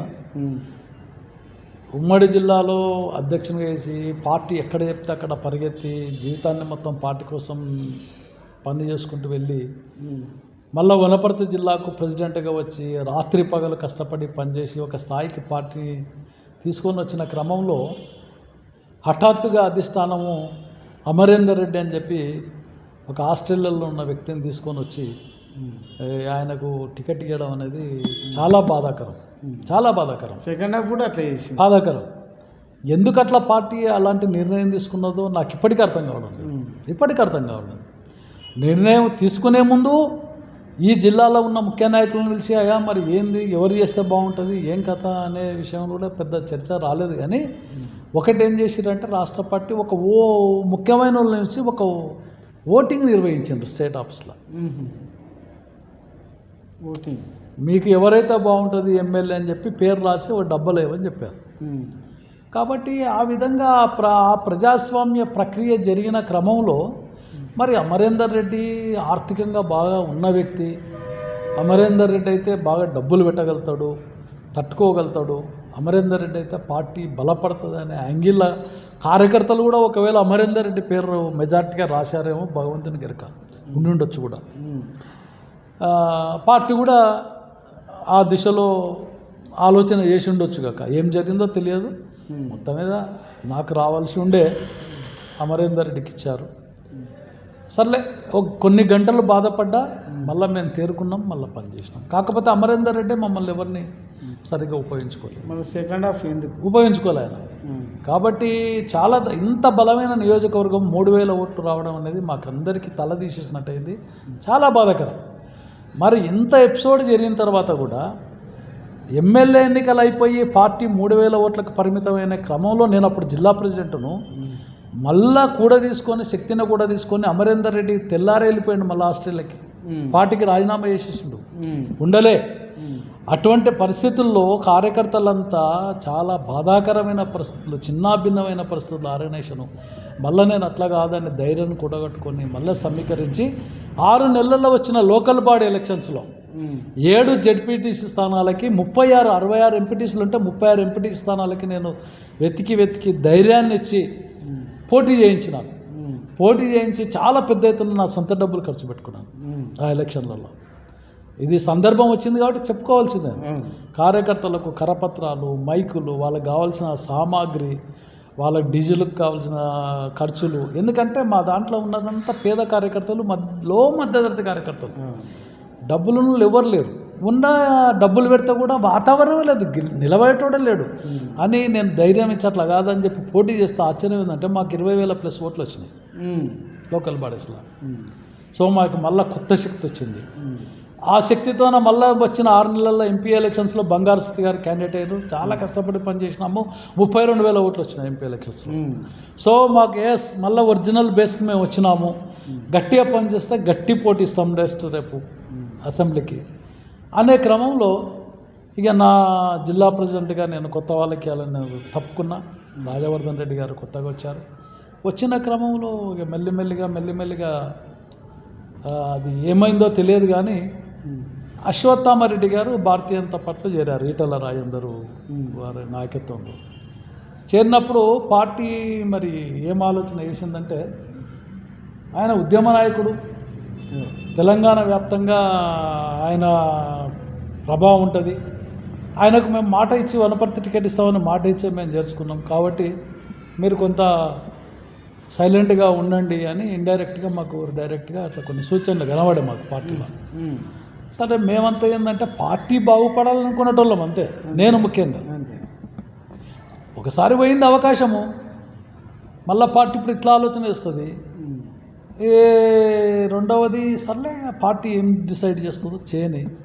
నాకు ముందు నుంచి నాకున్న మనస్తత్వం ఏంటంటే పోవడము, గ్రూపులు కట్టడము, టికెట్ల కోసం తిరగడము, పెద్ద మొదలతో పోయి అడగడము, నేను లేనిది అన్ని కోట్లు పెడతా అని చెప్పడము, ఇదంతా నాకు లేదు. నేను మధ్యతరగతి వాడిని. సరే ఈ క్రమంలో అశ్వత్థామరెడ్డికి మేము ఇస్తున్నాం, మీరు సహకరించడని చెప్పింది పార్టీ. ఓకే అన్న. అశ్వత్థామరెడ్డిని కూడా బైక్ యాత్ర పెట్టి బ్రహ్మాండంగా యాత్రలు చేసినాం మేము, ఎక్స్పోజ్ చేయాలని చెప్పి. అశ్వత్థామరెడ్డి గారు కూడా యాత్రలో పాల్గొన్నారు. కానీ వారు ఆ స్థాయిలో తిరగలేకపోయారు. ఎందుకో మరి తెలియదు. టికెట్ అయితే ఇచ్చారు, బీఫామ్. మన మధ్యలో పోటీ చేస్తా అనుకుంటే 8వ తారీఖు రోజు రాత్రికి హఠాత్తుగా 9వ తారీఖు రోజు నామినేషన్ లాస్ట్ 8వ తారీఖు రోజు రాత్రికి వారు హఠాత్తుగా నేను పోటీ చేయను, నేను పోటీ చేయనని జెండా ఎత్తేసారు. గందరగోళం. ఆ పరిస్థితుల్లో అసలు ఎవరు పోటీ చేయడానికి ఎవరు బి కృష్ణ ఇక్కడ ఆస్పిరెంట్, బలహీన వర్గాలకు వెళ్ళి బలమైన ఆస్పిరెంట్ బి కృష్ణ పోయి టికెట్ తెచ్చుకున్నాం. నన్ను అడిగితే నేను చెప్పిన, నేను 8 నెలల క్రితమే నాకు పార్టీ క్లియర్గా చెప్పింది, నేను ప్రిపేర్ కాలేదు. 8 నెలల క్రితం నేను మెంటల్గా డిసైడ్ అయిపోయాను. ఎందుకంటే ఎన్నికలు డబ్బులతోనే కూడుకున్నది. సడన్గా ఏదో తీసుకుంటే ఫెయిల్ అవుతాము. మీరు ఎవరన్నా తీసుకోండి, పోండి, ముందరికి పోండి, మీరు ఉన్నారు కదా అని చెప్తే బి కృష్ణ కూడా ఎందుకు ఆసక్తి చూపలేదు. దీంట్లో అనుజ్ఞారెడ్డి తన పార్టీలో చేరినప్పటి నుంచి ఒక డిఫరెంట్గా ఆర్గనైజేషన్లో గ్రూపులు చేయడము అంతా రకరకాలుగా చేసి ఇక నేను 30 కోట్లు పెడతా, 20 కోట్లు పెడతా అని చెప్పి అధిష్టానం అనుకోయి ఇంకెవరు లేరు కాబట్టి ఎవరో ఒకరు ఖాళీగా ఉంచలేము అని చెప్పి మీరు అడిగలే నేను అడిగారు. పార్టీకి వెళ్ళి కాల్ వచ్చింది, రమ్మన్నారు, హైదరాబాద్ రమ్మన్నారు. నేను నమస్తే సారీ అని చెప్పినాను. వద్దు, నేను ప్రిపేర్లో లేను, ఇది అట్టర్ ఫ్లాప్ అయిపోతా, నేను చాలా ఇబ్బంది పడతా అని చెప్పినాను. చెప్పేవాళ్ళకి చెప్పాను. మీరు పార్టీ సహకారం ఏం లేకుంటుంది, ఏముంటుంది, అది సరిపోదు. ఏముంటుంది పోనీ అట్లా పార్టీ అయినా క్లియర్గా పిలిచి ఎస్ ఏంది ఇగో మేము ఇంత ఇస్తాం, ఇంత సీరియస్గా వెళ్ళు అని చెప్పే పరిస్థితి ఉండదు, పార్టీలో ఉండదు, ఎవరికి చెప్పరు. అట్లా పరిస్థితులను బట్టి, గెలిచే పరిస్థితిని బట్టి, వాతావరణాన్ని బట్టి, క్యాండిడేట్ దీన్ని బట్టి పార్టీ కొంత సపోర్ట్ చేస్తుంది ఫైనాన్షియల్గా. ఇప్పుడు నియోజకవర్గంలో పార్టీ బీజేపీ పార్టీ ఒకప్పుడు ఒక హోప్లో ఉండే, ఇక్కడ ఒక నాయకుడు కీలకంగా నేనున్నా అని కార్యకర్తలకు భరోసా ఇచ్చే నాయకులు ఉన్నాం, లేరని కాదు, ఉన్నాం. పార్టీ గుర్తిస్తుంది, కార్యకర్తలకు సఫిషియెంట్ భరోసా ఉంది. ఇక్కడ ఏ పోలీస్ స్టేషన్లో కూడా మా కార్యకర్తకు అన్యాయం జరగదు. 24 గంటల్లో పోలీస్ స్టేషన్లోకి వెళ్తున్నాం, తీసుకొస్తున్నాం. ఏ ఎంఆర్ఓ ఆఫీస్లో అయినా చేయడం మా పనులు ఏం ఆగుతలేవు, ఏ కలెక్టర్లో ఏం పని ఉన్నా మావేం ఆగుతలేవు. ఏ కార్యకర్తకైనా అన్ని రకాలుగా అండదండగున్నాము. ఏ కార్యకర్త ఫ్యామిలీలో కష్ట నష్టాలు వచ్చినా సరే మేము కరాఖండిగా మా పార్టీ వైపుకి వెళ్ళి సపోర్ట్ చేస్తున్నాము కార్యకర్త ఫ్యామిలీలకి. సఫిషియెంట్ నాయకత్వం ఉంది మాతో, నాయకత్వం లేదానికి వీలే లేదు. భరోసా కలిగిన నాయకత్వం ఉంది మా దగ్గర. వచ్చే ఎన్నికలైనా మళ్ళీ కాబట్టి పార్టీ తీసుకుంటున్న ఈ నిర్ణయాల వల్ల నో డౌట్ ఎమ్మెల్యే ఎన్నికల్లో మేము చాలా నష్టపోయినాం. కానీ అదృష్టవశాత్తు మళ్ళీ ఎంపీ ఎలక్షన్స్లో మేము సమిష్టిగా ఈ లోపల రాజవర్ధన్ రెడ్డి గారు మారిపోయి నారాయణ గారు ప్రెసిడెంట్గా రావడం జరిగింది. నారాయణ గారి నాయకత్వంలో మేము బ్రహ్మాండంగా మన ఐకమత్యంతో ఈ లోపల లోకనాథ్ రెడ్డి గారు టీఆర్ఎస్ పార్టీకి వెళ్ళి మాజీ జిల్లా పరిషత్ చైర్మన్ గారు బీజేపీలో చేరారు. ఇంకొక పురుషోత్తం రెడ్డి గారు అని చేరారు. ఇక అందరం కలిసి వచ్చిన కొత్త వాళ్ళం పాత వాళ్ళం అందరం నారాయణ నాయకత్వంలో సమిష్టిగా మేము పనిచేసి మన 64,000 ఓట్లు మా శక్తిని నిరూపించుకున్నాము. ఒక్కరోజు ముందర అమిత్ షా బహిరంగ సభ ఇస్తే అమిత్ షా బహిరంగ సభను కనీవేని ఎరగని రీతిలో ఒక్క రోజులో సక్సెస్ఫుల్గా 25,000 మందితో పార్టింగ్ గ్రౌండ్లో మేము అమిత్ షా మీటింగు జరిపే వనపర్తిలో భారతీయ జనతా పార్టీ కార్యకర్తల శక్తి సామర్థ్యాలను మేము చూపించినాము అధిష్టానానికి. మరి ఇప్పటికైనా అధిష్టానం మేలుకోవాలి. ప్రజల్లో నిజంగా జెన్యున్గా ప్రజల్లో ఎవరు తిరుగుతున్నారు, ఎవరున్నారు, ఎవరికి పట్టు ఉంది, ఎవరికి 4 ఓట్లు ఉన్నాయి, ఎవరుంటే ఫైట్ బాగుంటుంది అనేది వాళ్ళు సర్వేలు చేయించుకొని ఈసారి ఖచ్చితంగా పార్టీ సరైన నిర్ణయమే తీసుకుంటుందనే ఆశ ఉంది. 3వ సారి కూడా బీజేపీ అధికారంలోకి వచ్చింది. అయినా వనపర్తిలో బీజేపీ అభ్యర్థి గెలుపుకోవడానికి కారణం ఇప్పుడు ఇంతకు ఫ్యూచర్లోనైనా భవిష్యత్తులో గెలుస్తారు, భవిష్యత్తులో ఖచ్చితంగా గెలుస్తారు. ఇప్పుడు రాబోతున్న స్థానిక ఎందుకంటే ఎందుకు గెలుస్తామంటే కాంగ్రెస్ పార్టీ ఏదైతే హామీలు ఇచ్చిరో అడ్డం దిడ్డం హామీలు ఇచ్చిండో రేవంత్ రెడ్డి అవి మొత్తం విఫలమైనవి. ఏ హామీ కూడా సంపూర్ణంగా నెరవేరలేదు, మొత్తం విఫలమైనవి. ఊహించని రీతిగా కాంగ్రెస్ పార్టీ మీద వ్యతిరేకత ప్రారంభమైంది. సేమ్ టైం బీఆర్ఎస్కి వెళ్దామంటే బీఆర్ఎస్ వాళ్ళు గత 10 ఏళ్లలో తెలంగాణ రాష్ట్రాన్ని ఎంత దోచుకున్నారనే విషయం అందరికీ తెలుసు. కాబట్టి ఓటర్ అనేవాడు ఇక్కడ వ్యతిరేకత వచ్చింది, అక్కడ అనుకూలం లేదు. బీఆర్ఎస్ వైపు గట్టిగా భారతీయ జనతా పార్టీ ఫీల్డ్లో గట్టిగా నిలబడితే మేము భారతీయ జనతా పార్టీకి ఒకసారి ఓటేస్తాము, భారతీయ జనతా పార్టీకి అధికారం ఇస్తానే ఈరోజు ప్రజల్లో కనబడుతున్నది. మన ఎంపీ ఎన్నికల్లో అది రుజువు అయింది. 8 గెలిచినామండి, బీఆర్ఎస్ 0. 8 స్థానాలు మేము గెలిచినాం తెలంగాణలో. 8 స్థానాల్లో సెకండ్ ప్లేస్, మేము దగ్గరకు వచ్చినాం 2 స్థానాలు. ఈడ కూడా నాగర్ కర్నూలు ఒక జస్ట్ మేము ఓడిపోయింది 35,000 ఓట్లు మాకు వస్తే ఎంపీ నాగర్ కర్నూలు మాబ్నార్ గెలిచినాము. కొంచెం అచ్చంపేట ఆ కొల్లాపూర్ ఆ బెల్ట్ కొంచెం వీక్ కావడం వల్ల నేను ఇన్ఛార్జ్ ఉన్న 3 తాలూకాలు గద్వాల, అలంపూర్, వనపర్తి నేను లీడ్ ఇచ్చినాను. బీజేపీకి 12,000 ఓట్లు లీడ్ ఇచ్చినాము. అట్లా కాబట్టి రాబోయే రోజుల్లో ఖచ్చితంగా భారతీయ జనతా పార్టీకి మంచి ఫలితాలు వస్తాయి. ఇప్పుడు వచ్చే లోకల్ బాడీ ఎలక్షన్లో కూడా వనపర్తిలో మేము చాలా సీరియస్గా తీసుకున్నాము. ప్రతి స్థానానికి భారతీయ జనతా పార్టీ క్యాండిడేట్ ఈసారి పోటీలో ఉంటాడు, ప్రతి ఊర్లో. ఏ ఎలక్షన్ వచ్చింది? జిల్లా పరిషత్ చైర్మన్ కూడా మేము అందరి అంచనాలను తలకిందులు చేసి జిల్లా పరిషత్ చైర్మన్ని భారతీయ జనతా పార్టీ మేము కైవసం చేసుకోబోతున్నాం. అందరు అనుకుంటారు ఎట్లా సాధ్యమవుతుంది, అక్కడ అధికార పార్టీ, ఇక్కడ బలమైన నిరంజన్ రెడ్డి నాయకత్వం ఉంది, బీజేపీ వాళ్ళు ఎట్లా అని అనుకుంటున్నారు. కానీ ఛాలెంజ్ మేము మరి నిరంజన్ రెడ్డి అంత బలమైన నాయకుడు ఉంటే ఎంపీ ఎలక్షన్లో 64,000 ఓట్లు బీజేపీ కొట్టి వచ్చినాయి. నేను ఇది మాట్లాడితే కొందరు ఏమంటారంటే అది బీజేపీ ఓట్లు అని కాదు, మోడీ ఓట్లు అంటున్నారు. ఎస్, మోడీ ఓట్లే కావచ్చు కాక, మరి కొల్లాపూర్లో కూడా మోడీ ఉన్నాడు కదా, అచ్చంపేటలో కూడా మోడీ ఉన్నాడు కదా, మరి ఆడ ఎందుకు బీజేపీ ఓట్లు రాలే? వనపర్తిలో ఎందుకు వచ్చినాయి? మోడీ అక్కడ కూడా ఉన్నాడు కదా. మరి 8 స్థానాల్లో ఎంపీలు గెలిచినారు మోడీ ఉన్నప్పుడు, ఇంకే ఓడిపోయిన 5 స్థానాల్లో మోడీ ఉన్నాడు కదా. అంటే ఇక్కడ క్యాడరు మోడీ ఇమేజ్కి అనుగుణంగా శక్తికి మించి ఇక్కడ క్యాడరు నిరంతరం మేము శ్రమించినాము. అన్ని వర్గాలకెళ్ళి మాకు నాయకత్వం ఉంది, ఇక్కడ సమిష్టి నాయకత్వం ఉంది. అన్ని వర్గాలకెళ్ళి, అన్ని కులాలకెళ్ళి ఐకమత్యంగా మేము కోర్ కమిటీలో తీసుకున్న ప్రతి నిర్ణయాన్ని పర్ఫెక్ట్గా ఇంచుమించు ఫీల్డ్లో ఇంప్లిమెంట్ చేసినాం. కాబట్టి మాకు కాంగ్రెస్కు మాకు ఎంత అండి 4,500 ఓట్లు తేడా. మాకు ఇంకా 2 రోజులు అమిత్ షా మీటింగ్ ఇంకొక రోజు ముందు ఏరినా వనపర్తిలో మేము 2,000 ఓట్లు మెజార్టీ ఉంటుంటాం మొన్న ఎంపీ ఎలక్షన్స్లో, కాంగ్రెస్ని కాదని. పెద్దమంది మండలము ఎమ్మెల్యే గారి సొంత మండలము బీజేపీ లీడ్ ఇచ్చినాము, కిలాగనపురం మండలం BJP lead, Pebbair town BJP lead, 4 మండలాలు మేము లీడు. మొన్న ఈసారి వనపర్తి మున్సిపాలిటీలో మేము వనపర్తి మున్సిపాలిటీని కైవసం చేసుకుంటాము. ముందు జిల్లా పరిషత్ చైర్మన్ని కైవసం చేసుకుంటాము. ఇది వాస్తవము. ఇక్కడున్న వర్గపోరు కాంగ్రెస్ పార్టీలో భయంకరమైన వర్గపోరు ఉన్నది. ఇది జగమెరిగిన సత్యము. చిన్నారెడ్డి వర్గం, మేఘారెడ్డి వర్గం, ఒక వర్గం గెలిస్తే ఒక వర్గం వెన్నుపోట్లు ఓడ్చుకోవడానికి వాళ్ళు రెడీగా ఉన్నారు. మాకు ఆ వార్తలు వస్తూ ఉన్నాయి. ఇక సహజ సిద్ధంగా నిరంజన్ రెడ్డి వర్గం ఏదైతే ఉందో, నిరంజన్ రెడ్డి బీఆర్ఎస్ పట్ల అంత సుముఖత ప్రజల్లో లేదు. ఎందుకంటే 10 సంవత్సరాలు వాళ్ళు తెలంగాణ రాష్ట్రాన్ని పట్టి పీడించి తినేసారు. వాళ్ళ ఫ్యామిలీ ఇష్యూస్, కవిత బయటికి వెళ్ళిపోవడము, అనేక రకాల కుంభకోణాల్లో వాళ్ళు ఇప్పుడు కూరుకపోవడము, కేసీఆర్ కాళేశ్వరం ప్రాజెక్టు మీద సిబిఐ ఎంక్వైరీకి, ఇవన్నీ గందరగోళంగా ఉంది వాళ్ళ పార్టీది. కాబట్టి clean image Bharatiya Janata party తీసుకున్న అనేక రకాల ఏవైతే పథకాలు ఉన్నాయో ఇలా గ్రామీణ ప్రాంతాలకు వెళ్ళిపోయినాయి. ప్రతి కుటుంబంలో కనీసం 2 లేదా 3 పథకాలు కేంద్ర ప్రభుత్వం యొక్క పథకాల లబ్ధిదారులు ఉన్నారు. ఇవాళ ఏది వచ్చినా భారతీయ జనతా పార్టీ సహకారం లేకుండా ఏ స్కీమ్ కూడా ఇవాళ గ్రామీణ ప్రాంతాల్లో లేదు. అంతెందుకు నిన్నగాక మనతోనే వనపర్తిలో చూసుకుందాము, కేంద్రీయ విద్యాలయం ఇక్కడ శాంక్షన్ అయింది. భారతీయ జనతా పార్టీ యొక్క విజన్ అది. భారతీయ జనతా పార్టీ కేంద్రీయ విద్యాలయం ఇక్కడ రావడం అది ఈరోజు మాకెంతో గర్వకారణము. ఏ క్లాస్ నుంచి స్టార్టింగ్ నుంచి ఉంటుంది. స్టార్టింగ్ నుంచి. సెలక్షన్ ఎట్లా ఉంటుంది సార్? దానికి రూల్స్ రెగ్యులేషన్స్ ఉన్నాయి, దాని ప్రకారమే ఉంటుంది. ప్లస్ ఇప్పుడు కోర్టు ఎగ్జాంపుల్, ఇప్పుడు కోర్టుకు వనపర్తి జిల్లా కోర్టుకు ఇప్పుడు 20 ఎకరాల్లో ఇవాళ శంకుస్థాపన, వర్చువల్ శంకుస్థాపన కూడా ఈరోజే ఉన్నట్టుంది. ఆ కోర్టు కూడా ఈరోజు 60% ఆఫ్ ది ఫండ్స్ కేంద్ర ప్రభుత్వం ఇస్తున్నది బిల్డింగ్స్కి.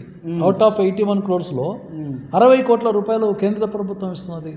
దేశవ్యాప్తంగా ఈ ఒక్కతోనే కాదు, దేశవ్యాప్తంగా 50 సంవత్సరాల భవిష్యత్తును దృష్టిలో పెట్టుకొని 20 ఎకరాలు జిల్లా కోర్టులకు ఉండాలి. చాలా కొత్త టెక్నాలజీతో ఆ కోర్టులు ఉండాలి. అంటే ఖైదీలు మాటికి రాకుండా వీడియో ఏదైతే ఉందో, వీడియో కాళ్ళ ద్వారా ఏదైతే ఉంది కదా విచారణ చేసేది, ఆ టెక్నాలజీ కూడా ప్రతి కోర్టులో రావాలి. వాళ్ళ క్వార్టర్స్ ఉండాలి, జడ్జి క్వార్టర్స్ ఉండాలి, అడ్వకేట్, ఇట్లా ఒక పెద్ద యూనిక్ ప్లాన్తోనే ఇప్పుడు ఏదైతే ఉందో అది అట్లా ఏదన్నా తీసుకోండి, మీరు ఏ స్కీమ్ అన్నా తీసుకోండి. గ్రామీణ ప్రాంతాల నుంచి ఇవాళ బియ్యం, ఫ్రీ బియ్యం మేము ఇస్తున్నాము, రూపాయి లేకుండా ఇస్తున్నాము. ₹1 కూడా తీసుకుంటా పేదలకు బియ్యం ఇస్తున్నాం. రాష్ట్ర ప్రభుత్వం లేదు, ఏం లేదు. రాష్ట్ర ప్రభుత్వం భాగం ఏం లేదు. 6 కిలోలు 5 కిలోలు మావి, 1 కిలో రాష్ట్ర ప్రభుత్వం. ఒకటే కిలో అంతే. 5 కిలోలు మావి. ఇస్తే కాబట్టి ప్రజలకు కూడా ఈ సోషల్ మీడియా ద్వారానండి రాబోయే ఇవన్నీ వాళ్ళకి అర్థమైపోయింది. గ్రామీణ ప్రాంతాల్లో వైకుంఠ ధామం కేంద్ర ప్రభుత్వ నిధులు. స్వచ్ఛ భారత్ ఎంప్లాయీస్ ఎవరైతే ఉన్నారో ఇవాళ ట్రాక్టర్ ఉందో కేంద్ర ప్రభుత్వ నిధులు. ఏదైతే వాటర్ ఫెసిలిటీ ఇవాళ వస్తుందో జల్ జీవన్ మిషన్ అదంతా కేంద్ర ప్రభుత్వ నిధులు. గ్రామీణ ప్రాంతాలు వేస్తున్న సీసీ రోడ్లు కేంద్ర నిధులు. ఉపాధి హామీ పథకం పూర్తిగా కేంద్ర ప్రభుత్వ నిధులు. అంగన్వాడీలు కేంద్ర ప్రభుత్వ నిధులు. పిహెచ్ సెంటర్లో వచ్చే మెడిసిన్స్ అన్నీ కేంద్ర ప్రభుత్వ నిధులు. ఏదన్నా తీసుకోండి మీరు గ్రామీణ ప్రాంతాల్లో ఈ పథకాలను కేంద్ర ప్రభుత్వ నిధులు లేకుండా ఇవాళ గ్రామీణ ప్రాంతాల్లో పరిపాలన లేదు. అది మీకు తెలుసు, ప్రజలకు తెలియదు. అవి అవి తెలుసు, తెలియదు అనుకోవడము మనం ప్రజల్ని తప్పు. ఇవే ప్రజలకు తెలుసు, ప్రజలకు తెలుసు. కాకపోతే తెలంగాణలో భారతీయ జనతా పార్టీకి పవర్ ఇవ్వాలంటే ఆ స్థాయిలో ఇంకో పార్టీ ఎదగలేదు, ఆ స్థాయిలో ఇంకా నాయకత్వం లేదని చెప్పి కొంత వెనక్కి ముందు అయిన ప్రజలు. కానీ ఇప్పుడు ఆ పరిస్థితి పోతుంది. మన ఎంపీ ఎలక్షన్లతోన ప్రజలకు క్లియర్ కట్గా అర్థమైంది. తర్వాత జరిగిన ఎమ్మెల్సీ ఎన్నికల్లో కూడా మనం చూసినాం కదా, 2 గెలిచినాం అవుట్ ఆఫ్ 3లో. కాబట్టి ఆ విధంగా మేము కృషి చేస్తాము. లోకల్ బాడీ ఎలక్షన్లో కూడా మేము చాలా సీరియస్గా తీసుకుంటాము, మంచి ఫలితాలు ఇస్తాము. వనపర్తి జిల్లాలో భారతీయ జనతా పార్టీని గ్రామాన పటిష్టం చేస్తాము. ఇది మా ఎజెండా. రాజకీయాలు బీజేపీని బలోపేతం చేస్తాం వనపర్తి జిల్లాలో ఖచ్చితంగా చేస్తాం. అంటే గత అనుభవాలనన్న దృష్టిలో పెట్టుకొని రేపు వచ్చే భవిష్యత్తులో కైవసం చేసుకుంటాం ఖచ్చితంగా. వనపర్తి గతంలో జరిగిన ఏవైతే చిన్న పొరపాట్లు ఉన్నావో అవన్నీ లేకుండా ఈసారి ముందే జాగ్రత్త పడతాం. ఖచ్చితంగా రాబోయే రోజుల్లో కైవసం చేసుకుంటాం ఖచ్చితంగా. Okay sir.